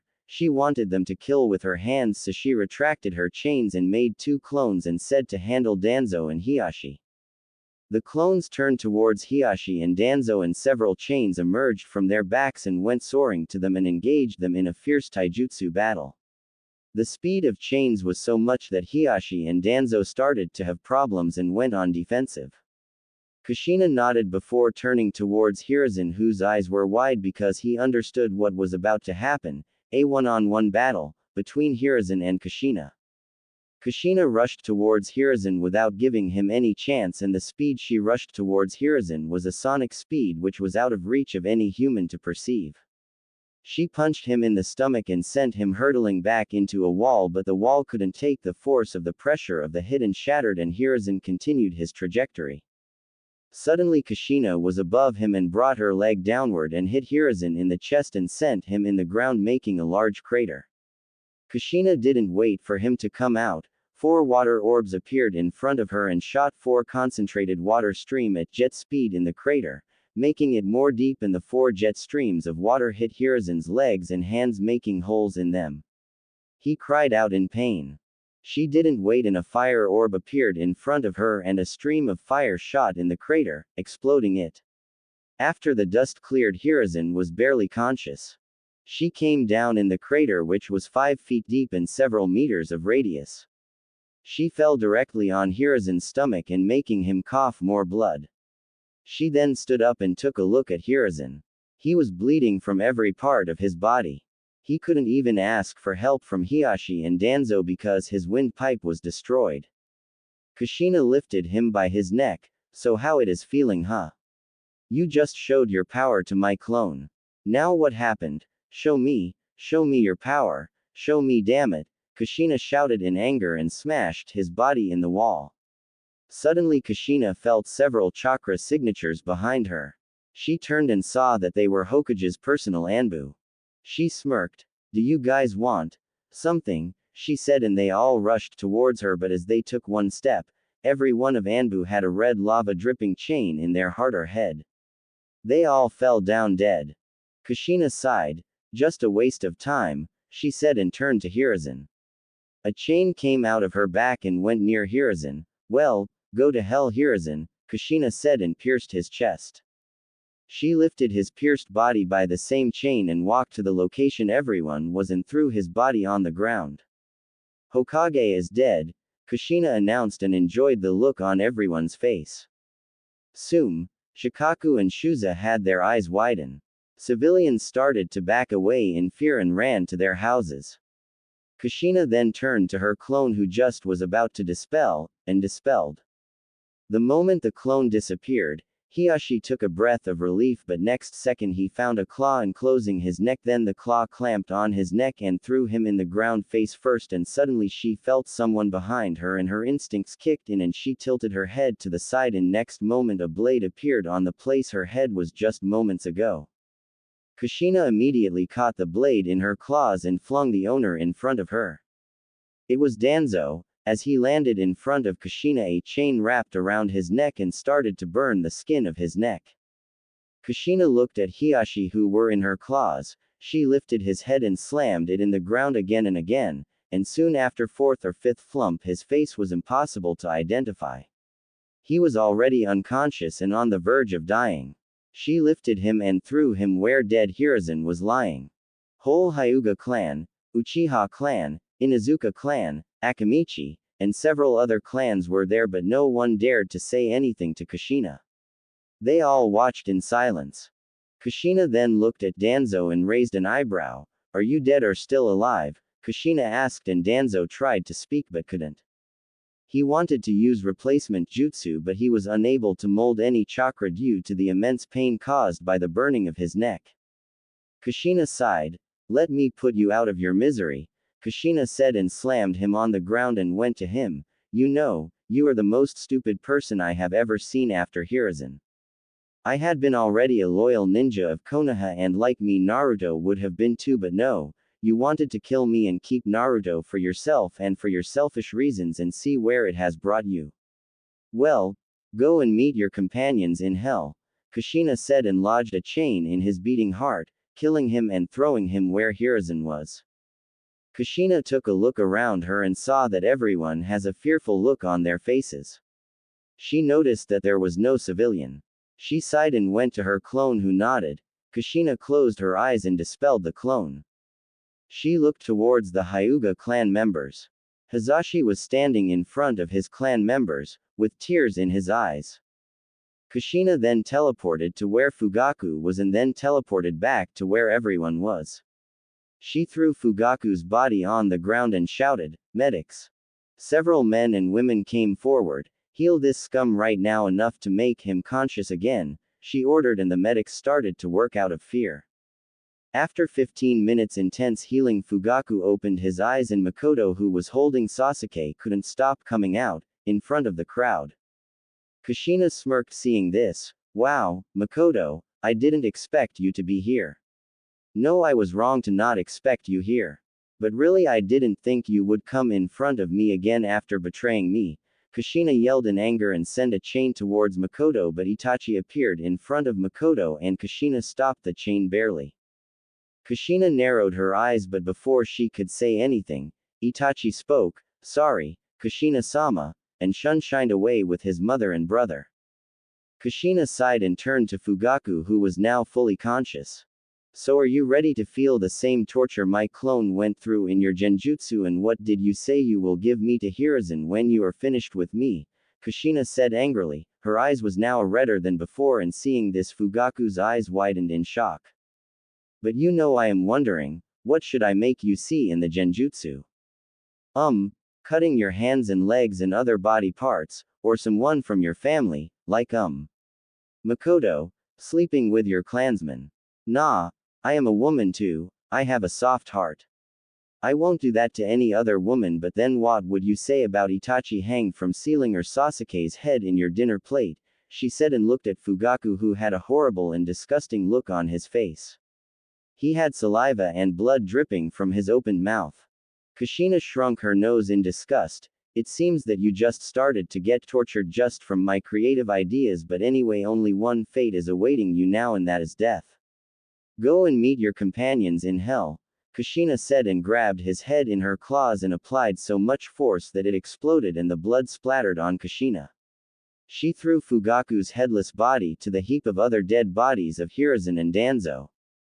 Then suddenly she remembered something and her eyes widened. I forgot about Jiraiya. Shit, she muttered and shunshine to where Jiraiya was but didn't find anyone there. Damn it, he escaped, but how?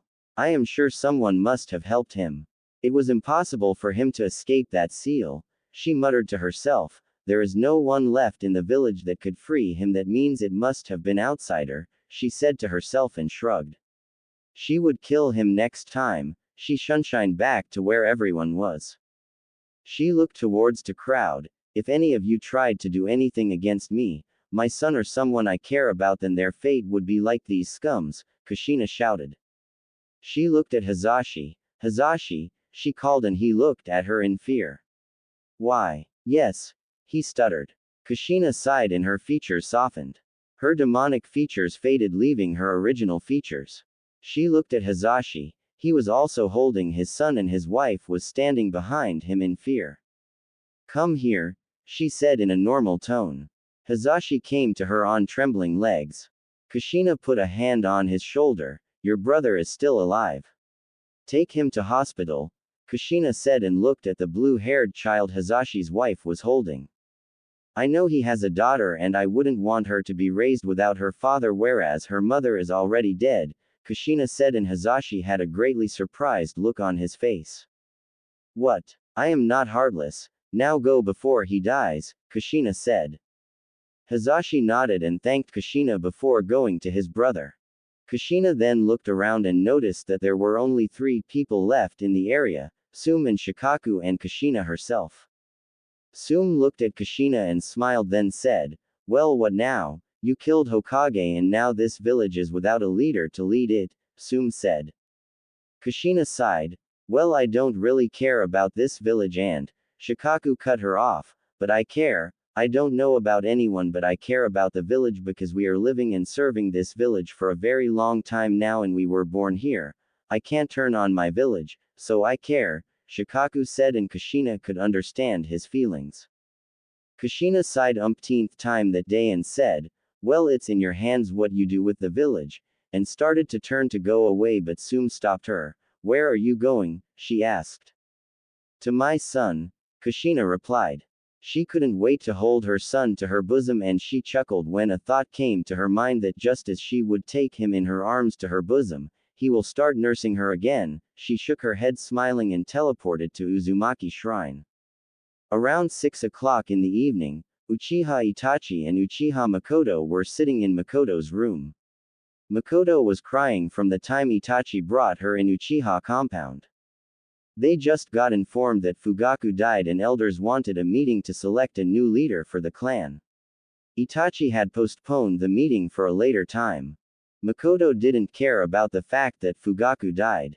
He deserved it, she knew, and she wanted to talk to Kushina, but Itachi didn't let her.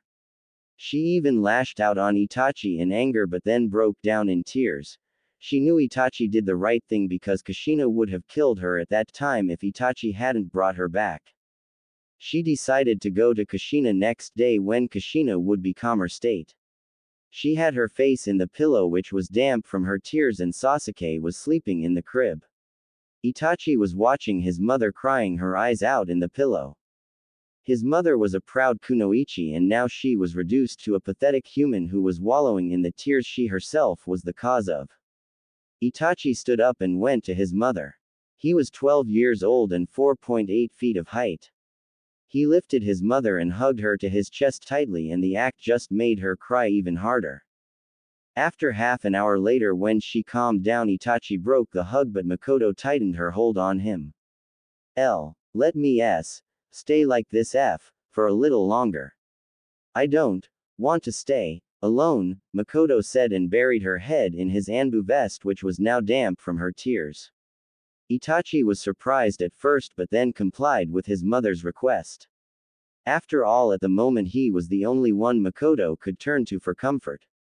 Tomorrow, we will go to Kushina-sama and ask for her forgiveness, Itachi said and reluctantly started to rub her mother's back with one hand and second in her hairs, massaging her hairs to comfort her. Makoto looked upward at Itachi. Thank you, Itachi. Thank you very much, Makoto said and Itachi shook his head. Don't worry about it, he said and Makoto placed her head back to his chest and dozed off from the exhaustion of crying. They stayed in that position for a while and Itachi felt his mother's breath became even. He lay her down on the bed and kissed her forehead and went out. An unknown location. Really? A red-haired man said to a masked man. They both were wearing black cloaks with red clouds on it. A blue-haired woman was standing beside the blue-haired man. Yeah, and that might be a problem in our goal, the black-haired masked man said to other two occupants. But what you just said, how it could be possible, red-haired man said running a hand through his hair. I don't know, my mind is still in disarray about what happened. I mean, her speed was like out of this world and her transformation and all that, masked man said looking out the window. Red-headed man stared upon the masked man then after a while broke the silence. Are you sure you yourself were not in a genjutsu? Red-headed asked. Masked man glared at the red-head from his single eye visible. She broke my mask just from her fingers, he said and looked at the red-head. What you are saying can hinder our plans, the woman said breaking the silence. The red-head stood up and faced the window masked man was facing just earlier. There isn't anyone who can be an obstacle in our plans. I won't let anyone. I will clear any hindrance, Red-head said and turned and looked at the woman. Conan, keep an eye out for this Kushina woman and the Kyuubi Jinchuriki, and if what Madara has said is true then we need to be more powerful and gather more allies, and I have 2 allies ready to join Akatsuki. Red-head said and looked at Madara. I will bring peace on this land. I will make Yahiko's dream come true, he said and Madara nodded smirking inside his mask. Well then I have something of importance to take care of. I won't be back for 2 days, said the redhead and turned towards the door. Nagato. Madara called but stopped when he found himself lodging in a wall held on the neck by Nagato. Nagato had a dangerous glint in his eyes. Madara, if you call me by that name once more you will not live to see the plan come to fruition. I am Pain, so call me that. God, Pain said in a deep and authoritative voice and Madara nodded. I just wanted to say that Hanzo won't be an easy target, Madara said in a suggesting tone. You don't have to worry about that, Pain said and walked out. Arrogance and overconfidence often cause the people to die, Madara muttered and teleported using his Kamui. Kushina appeared just outside of the worn-down Uzumaki shrine, and just as she appeared her eyes widened and a sick feeling started to roll in her gut. She could smell the blood inside the shrine. She immediately bolted inside and a look of relief appeared on her face when she saw Anko and Naruto playing, and her eyes narrowed when she saw 4 bodies lying dead outside of the room which had been secured by security seals. Anko noticed her presence. Kushina-sama. Anko trailed off. Anko, what happened here? Kushina asked, slightly worried as she entered the room and sat down in a chair. Anko handed Naruto to Kushina, and as if he knew who the person was he started to cry. Kushina sighed and tried to calm Naruto. She was covered in blood. She needed to take a bath. She lifted her top and started to feed Naruto and looked at Anko asking for explanation. 10 minutes after you went out, 4 root Anbu came, but because of the barrier they couldn't enter the room, but one of them was a Earth user and he was able to enter. So I decided that it would be better if I go out and handle them. Anko told her what happened. Are you all right? Kushina asked and Anko nodded. Well, I think we should take a bath. We both are covered in blood, Kushina said and looked at Naruto, who was nursing on her as if the stench of blood didn't affect him. Where would we bath? Will we have to go back to Konoha or we have something of use here? Anko inquired. Kushina thought for a moment. I guess there should be a hot spring in the back of the shrine. Let's go check it out, Kushina said, and getting up from the chair walked out to the backyard, and surely there was a hot spring. It needed a bit cleaning though. Leave it to me, Anko said to Kushina, who nodded.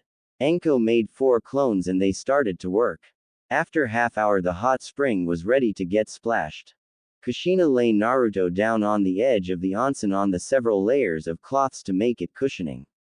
She removed her cloths and entered the onsen and sat down near Naruto. Ah, it feels great. Kushina relaxed in the onsen and putting a hand on Naruto's head, closed her eyes. What happened in the village? Anko asked. Kushina looked at the sky and closed her eyes. Hokage, Danzo and Fugaku are dead, Kushina said without any emotion, and opening her eyes looked at Anko. And who's going to be the new Hokage? Anko asked as if the news didn't affect her. I don't know and I don't care, and if you want to know then you will have to go to Konoha, Kushina said and started to wash her body. So you are going to stay here for a while then will depart for Uzushiogakure? Anko asked and Kushina nodded. Kushina looked at Anko when she became silent and noticed she had a frown and was thinking something. She put a hand on her shoulder. Don't worry, I will be in contact with you. I am working on a communication seal so that anyone could talk to each other no matter where they are, Kushina said and smiled as Anko's face lit up when she heard it. Really? She asked with excitement in her voice. Yeah, but it's still incomplete and I am sure I will complete it before I left. Until then you can visit me here, whenever you want, Kushina said and Anko smiled happily and nodded. I think you need to go now. It's dusk already, Kushina said and Anko nodded. I will come tomorrow, Anko said and got out of the onsen. She got dressed and giving Naruto a kiss on his forehead and walked out. Kushina turned over to Naruto and started to play with him. Half of her body was in the water. After a while she came out and looked around and obviously no one was around, so she discarded her cloths, but it was an open hot spring so precaution was necessary, but she decided to ignore it for time being and lifting Naruto walked towards the rooms. She lay Naruto on the bed. I need to shift my bed and Naruto's cloths here, she said to herself and wore her old cloths and her stomach growled from hunger. She sighed and lifted Naruto and decided to go to Konoha to bring food and other items. It was already dark so no one could see her. She appeared near the collapsed Uzumaki building. The front and half of the house was totally destroyed. She made her way inside and upstairs. Fortunately the master bedroom and Naruto's room was okay. Their doors were crippled but the items inside was okay. She entered in her room and opened a large scroll and started to seal the items. The king-size bed, chairs, couches, and kitchen utensils, and then she emptied all her wardrobe in the scroll, sealing all her cloths. Then she started to seal Naruto's toys and clothes and it took her around 2 hours. She then came out and hanged herself and bought kitchen grocery items and sealed them in another scroll. Then she remembered something and made her way towards the central bank of Konoha. It's around 8 o'clock so the bank would be closed. That's in my favor, she surmised and shunshine to the bank and appeared in front of the bank and picking the lock entered inside. She checked her bank book. Her and Minato's account had enough money to live their whole life without working. She entered in the lockers and treasury section and collected her money and wrote a note for bank manager with her name and account number, which also told that the money has been taken by the rightful owner. She came out and locked it back and made her way back to the shrine. There she chose the last innermost room for the master bedroom. It was large enough. She unsealed the bed and clothes and placed them at the right places. She came out and in the hall unsealed all couches and chairs. She then went in a room which she chose to use as a kitchen and unsealing all stuff, put them in order. She was finished at 12 in the night or midnight. She wiped the sweat off her forehead and unfastened the cloth Naruto was wrapped in and lay him on the couch and sat beside him. She removed her cloths except her underwear and donned a white net gown which has buttons on the front so that she wouldn't have any problem to breastfeed Naruto. She lifted Naruto in her arms again and started to breastfeed him. She sighed and leaned back on the couch and looked at the ceiling, thinking about what she should do now, and after some minutes she dozed off. Next day she woke up and noticed that it was bright outside. She looked at the clock and sighed. It was 10 am. Laying Naruto on the couch, she stood up and, leaving a clone behind, went to freshen up. She sent one clone to make a heavy breakfast. After having breakfast, she went out and made 10 clones. I want a 15 feet high fence surrounding 1 kilometer area around the shrine and put security seals. I haven't discussed with Minato and do it as soon as possible, and I want the surrounding area cleaned, she said, and the clones saluted with a yes boss. Kushina nodded and went inside to have a bath with Naruto in the onsen. After the bath and bathing Naruto, she sat in the living room where Holland started to work on the new security seals and made a clone and ordered her to work on the communication seal she was working on. After 8 long hours she finished the seal. She made a very unique, never seen before, seal. The seal had 5 parts. The one, which was the main, would be placed at the center of shrine or any other building, and other 4 parts would be placed at 4 corners of the building. The main feature of this seal was Kushina would be able to edit it anytime she wanted, and other features were to detect any living being, which has chakra, enter in seal protected area. And if she wanted to make the entry restricted to everyone, then it will work like a solid wall. And Kushina had included one more feature in it: if anyone tries to enter forcefully or tries to find any counter seal, then it will automatically burn that person to ashes. The most important feature of the seal was that it secured the area from all 6 sides. She also decided to make some danger signs with the seal. She named it Micro Security Seal, since it would even detect even the ants. Now she just needed to wait till the fence completes. She leaned back and looked at the communication seal which her clone had finished a while ago. The calm seal was made to wear on the back of the hand. It was based on nature chakra. The communication would take place between 2 individuals through the chakras and energies present in the nature. She leaned back and closed her eyes. Naruto kept sleeping and nursing on her all the time. Her clone then brought her the dinner, and after having the dinner, she decided to take a dip in the hot spring and then to go to bed. 4 days later the fence was finished and all the area was cleaned. It was time to put security seals. She looked at Naruto and shook her head in bewilderment. He was still nursing on her and she just feed him normal baby food. It was like his hunger won't sat until he drinks his mother's milk. Kushina separated his mouth from her nipple and gave him to her clone. It was dangerous to keep him with her while putting the seals. She drew the master seal at the center, in the living room of shrine, and other 4s at the 4 corners of the fence. The master seal was of around 8 feet of diameter. She put her palm in the middle and sent her chakra in the seal, and the arrays and the markings on the seal lit up and started to move towards the 4 other seals, and after 5 minutes it was complete. For the time being she decided to keep that one feature off which would burn anyone only with touch. She heaved a sigh of relief. Now she and her baby was safe, no danger. Now she could do anything inside that fence and without any worry. She took Naruto back from her clone, gave him a kiss on his nose, and started to take survey around the shrine since she wanted to train herself, and after some years Naruto also. In Konoha, a council meeting was in the progress. All clan head were there except Uchiha. There was no one representing the Uchiha clan, and Hazashi was there from Hyuga clan.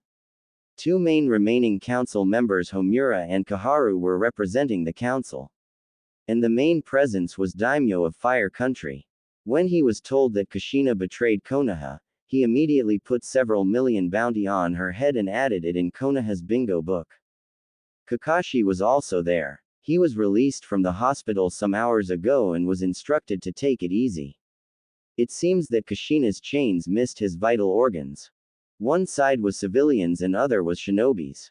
As you all know that Hiruzen Sarutobi, our beloved former Hokage, was killed by a traitor, and a village without a cage is prone to attacks by other villages. So this council has been called to discuss this matter, Homura said and looked over the civilians and shinobis. So I would like to discuss this matter with the present clan heads, Homura said and looked at Shikaku. Shikaku nodded. Well, it's very unfortunate for Konoha to lose its cage like that, but I hope you all will get over it and again serve this village to make it better, he said, and everyone nodded. Okay. Now the question is who should be the next Hokage. Danzo is also dead with Fugaku. There is only one person remaining, and that is Jiraiya-sama, but his whereabouts are unknown, and he was suddenly cut off by someone barging in the meeting room, and when he looked at the person his eyes widened. Jiraiya-sama, everyone muttered. Jiraiya had his stupid grin.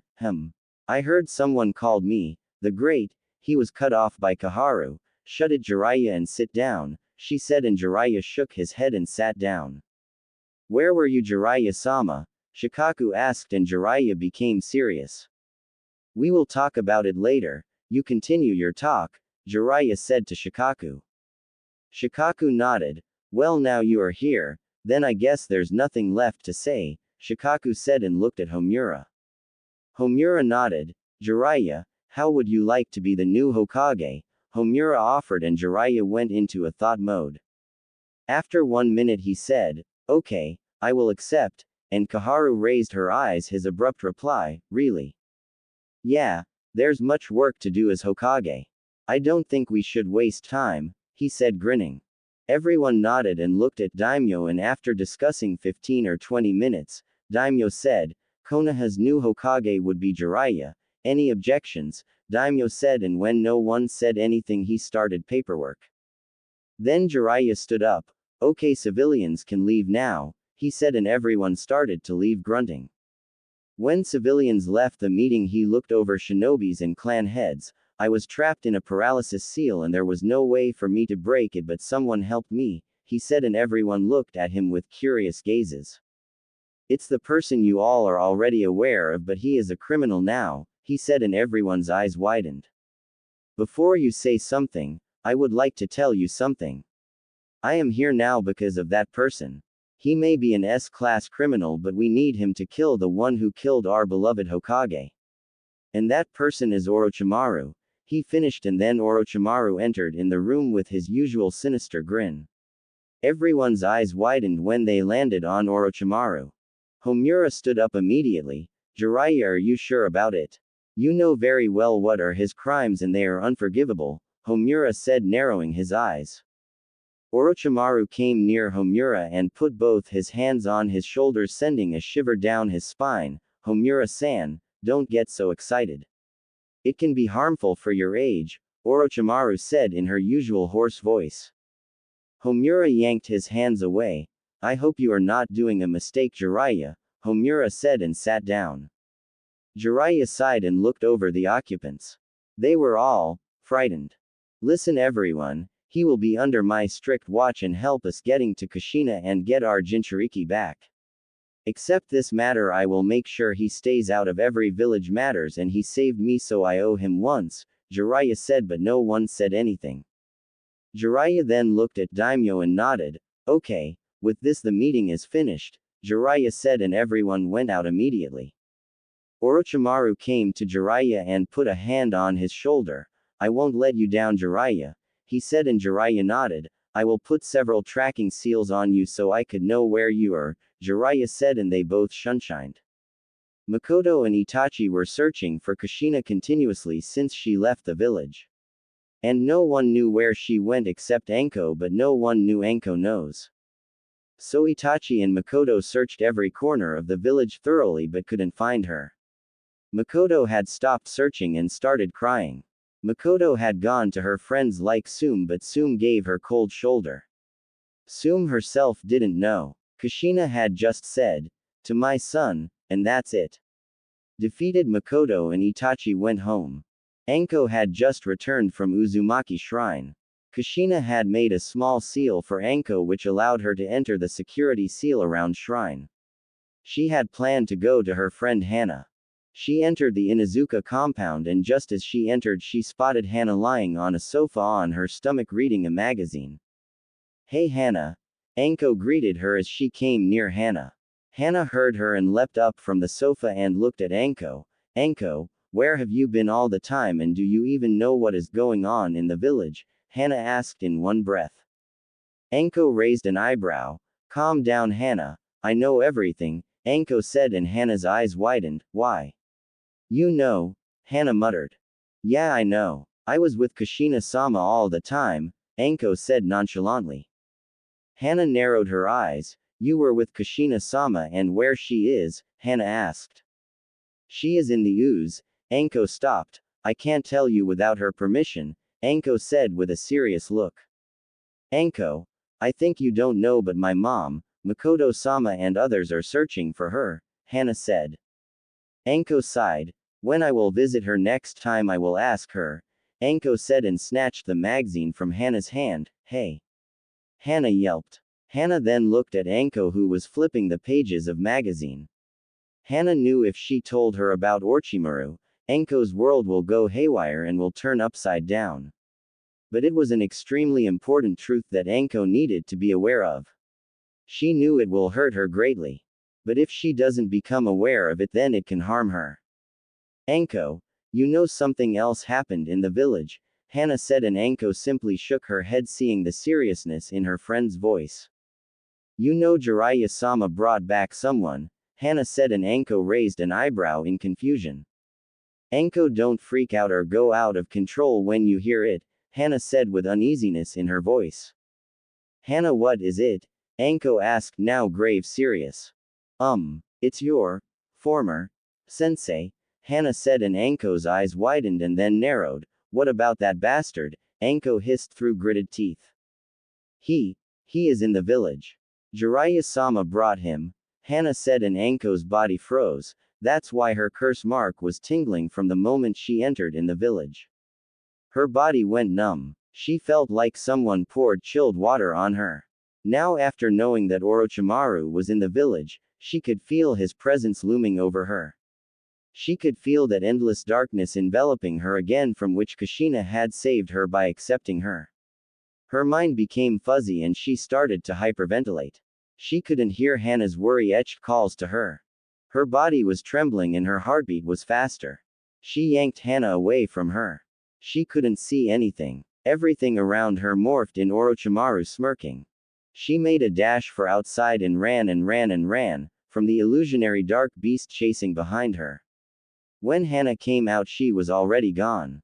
Anko ran in the streets, then on the main road, and then out of the village towards the Uzumaki shrine. She had a horrified look on her face. Her eyes wide and tears were streaming down her face, a scared look on her face. Her breathing was coming in long strides. She didn't know where she was going. Her body and feet were taking her towards the shrine automatically, as if her subconscious mind knew that that is only safe place for her in the world. She was running at an insane speed. It wasn't like she couldn't handle herself against Orochimaru. It's just she was caught off guard when Hana told her, and the shock of the news triggered her deepest fear to come to surface. She never even in her dreams thought that Orochimaru will be allowed to enter in the village. Anko didn't stop, she just entered in the secured area and ran inside. She couldn't sense or realize that Itachi was behind her chasing her. He had seen her running out of village in that condition, and this time Itachi's speed was nothing compared to Anko, so he lost her. Kushina was happily nursing Naruto when she sensed Anko's chakra approaching at a high speed. She immediately became alert and stopped her nursing, laying Naruto on the couch, stood up and went out. Just as she opened the door, Anko's body slammed in her. Oomph! Voice escaped from Kushina's mouth, but Anko's force could only make Kushina skid back some foot, then stop. And as if Anko knew, she clung on Kushina's body and hugged her tightly. Anko, are you alright? What happened? Kushina asked but got no response, but Kushina sensed the evil chakra from the curse seal at its highest peak, like it was devouring her from inside. Kushina tightened her hold on Anko to steady her trembling body and started to run her right hand on her back to comfort her and other in her hairs. Half-hour later, Anko's trembling lessened and Kushina broke the hug and ushered her to the couch and looked in her eyes. Okay, everything's fine. You are safe. Don't worry. Now tell me what happened, Kushina asked in a soft voice. Anko started to say but couldn't form word. Th. He, oh, or, Here. In Konoha. Kushina then hugged her again tightly and put her index finger on her forehead. It glowed for a second and Anko fell unconscious. Kushina lay her down on the couch and sit down near her head and with one hand start to caress her hairs and other hand to support Naruto on her lap while he feeds himself. 1 hour later Anko stirred and woke up and sat. She looked around and saw that she was with Kushina at shrine. She looked down then at Kushina and her eyes welled up but she shook his head and took deep breaths to calm down. Kushina put a hand on her shoulder. What happened, Anko? Kushina asked with a worry-etched expression. Anko looked at Kushina. Jiraiya is new Hokage, Anko said and looked down, and he. Kushina tightened her grip on her shoulder to let her know that she was there with her. He brought Orochimaru with him, Anko finished and started to shake again. Kushina didn't say anything. She wrapped an arm around her shoulder and made her lean on her shoulder while Kushina rubbed her arm. Why he brought Orochimaru with him? Kushina asked somewhat already knowing the answer. I don't know. I met Hana and she told me this. Not many people has like this, Anko said. Kushina didn't say anything for a minute then break the silence, It's sure he is dangerous and Konoha isn't safe anymore. Damn it how Jiraiya can be an idiot like this. Has he gone insane? Kushina said exasperatedly. Silence fell over again and again Kushina broke it. I am sorry I forgot it but it's time we remove your curse seal, Kushina said and Anko's head snapped towards her. Really? Anko asked and Kushina nodded. Tears welled up in Anko's eyes and she buried her face in her shoulder. Kushina patted her head. In Uchiha compound. It's been 1 month since the incident. Makoto seemed like a character out of horror movie. It seemed she didn't care about herself anymore. She kept lying in her room. She didn't even remember the last time she took a bath. She didn't talk to anyone, only Itachi talked with her and her to him. She only ate food so that her can produce milk for Sasuke. Itachi tried to do anything for his mother to come out of her hollow shell. It seemed she was only living to feed Sasuke. It was hard for Itachi to see his mother like that. Uchiha elders were thinking that she was in grief of Fugaku's death but it has nothing to do with Fugaku's death. Itachi had had enough. He decided he would bring out his mother of her misery even if he had to force her. He shunshined to his house and went straight to his mother's room. Without knocking he entered the room and found Makoto staring at the wall mindlessly. He knew if this went on she will go mad. He closed his eyes opened again with determination. Makoto was simply wearing a white dirty shirt and a knee-length half pant. He stood in front of her obstructing her view of the wall but he didn't get any reaction. He was hurting inside seeing her like that. He was angry at his mother and he was angry at himself for not being able to help her. He put a hand on her shoulder but didn't get any response. He squeezed her shoulder and hugged her tightly. Mom, why mom? I know you are hurting but can't you see mom? What you are doing, seeing you like this, is hurting me. Not being able to help you. It's killing me. I feel useless now, Itachi whispered in a broken voice in Makoto's ear with tears flowing down his face. Some moments later Itachi felt his mother responding and slowly wrapping her arms around him. Itachi, Makoto voiced in just as a broken voice as Itachi. Itachi broke the hug and cupped her cheeks in his palms and looked in her eyes with affection. She had tears in her eyes and she seemed a little aware of her surroundings. That was a good sign. I am sorry, she said with same broken voice and Itachi hugged her again. No, mom, don't be sorry. I just want you to be happy.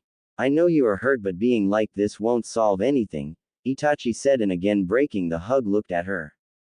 They stared at each other then Makoto sighed, you are right. I was idiot to act like that, Makoto said and smiled and cupped Itachi's cheek with her right hand. I should have been more strong-willed for my beloved boys.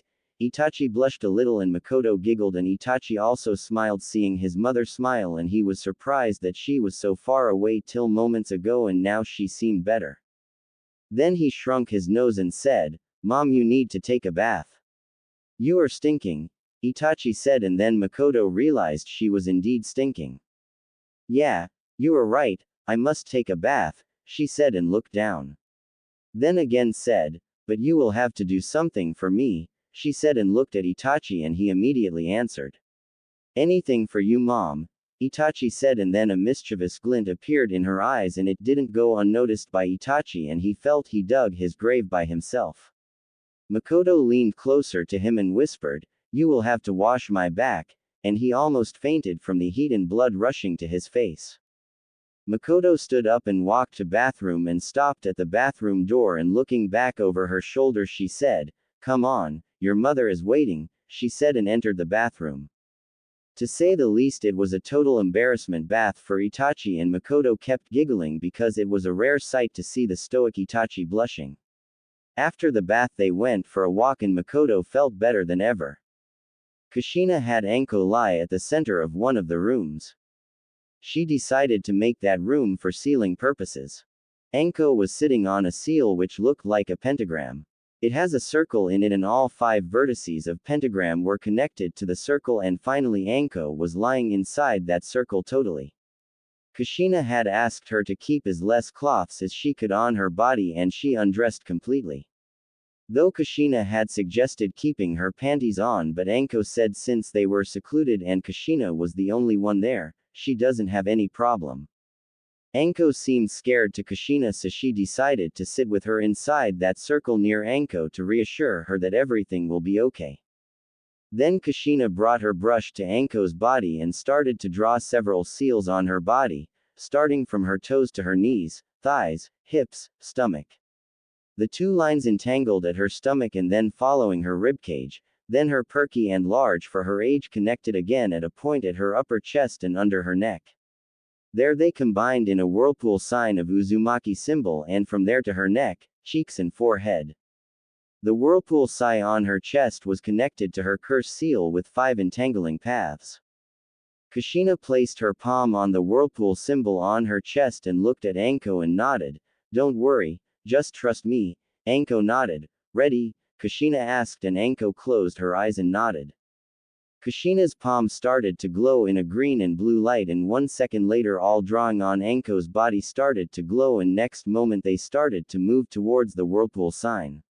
Seconds later, all arrays and patterns were merged with the whirlpool sign, and from there they started to move towards the 5 entangling paths and over to the curse seal.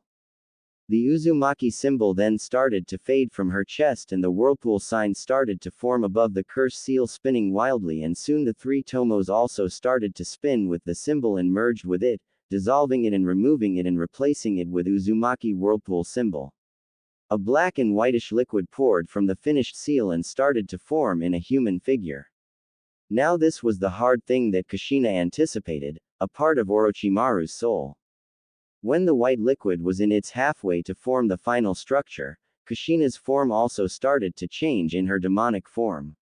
Her eyes changed to the mixture of white and red color, and cracks started to appear on her whole body. Her hairs became longer and bloodier. Several chains appeared from her back and pointed to Orochimaru, who was just about to complete. And just as the form completed, it was pierced at hundreds of places by the chains, repeatedly killing it on the spot. Then her chain turned from golden to red hot and lava dripping, and then again pierced him, burning him completely, not even leaving the ashes. Though Anko was in a drug-induced state whole time, she thrashed as long as the white liquid poured from her curse seal, and after that she fell unconscious. Kushina turned back to her original state and sat down near Anko. She started at her face for some seconds, then stood up, lifting her bridal style, took her in a room on the bed and tucked her in the bed, covering her, and walked out in the hall where Naruto was being looked after by her clone. Kushina cradled Naruto in her arms and smiled at him. Naruto also smiled, flailing his arms, and then grabbed her blouse in his tiny fist that indicated obvious. Kushina sighed and then chuckled. She pinched his nose lightly, which made baby Naruto giggle and then purr cutely. Kushina sat down and, lifting her blouse, started to breastfeed him. Later Anko came out and sat beside Kushina. How are you feeling? Kushina asked, and a cheerful expression appeared on Anko's face. Fantastic. like never before, Anko said, grinning ear to ear.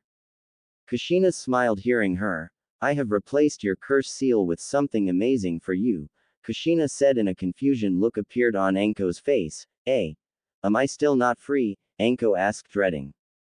Kushina shook her head. You are free, completely, but I have put a seal on the same place. It looks like Uzumaki clan symbol, and this seal has several functions which would be useful for you in the times of pinch, Kushina briefed her, but the confusion look was still there.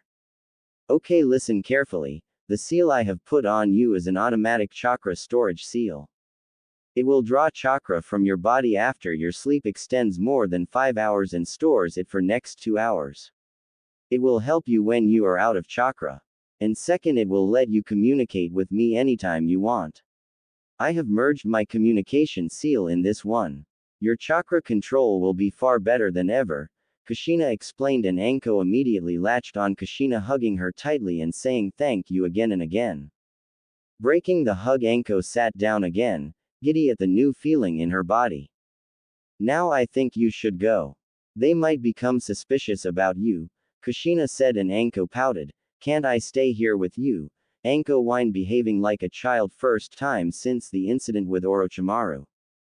Kushina looked at Anko and smiled warmly and patted her head, making the girl blush. Anko, you know you can give a slip to Orochimaru now, so don't need to be scared. You are safe now. Just stay alert. I am sending you back because I don't want them hunting after you like me, Kushina said softly, and Anko sighed. All right, I am going, she said, and giving Kushina another hug stood up and walked out.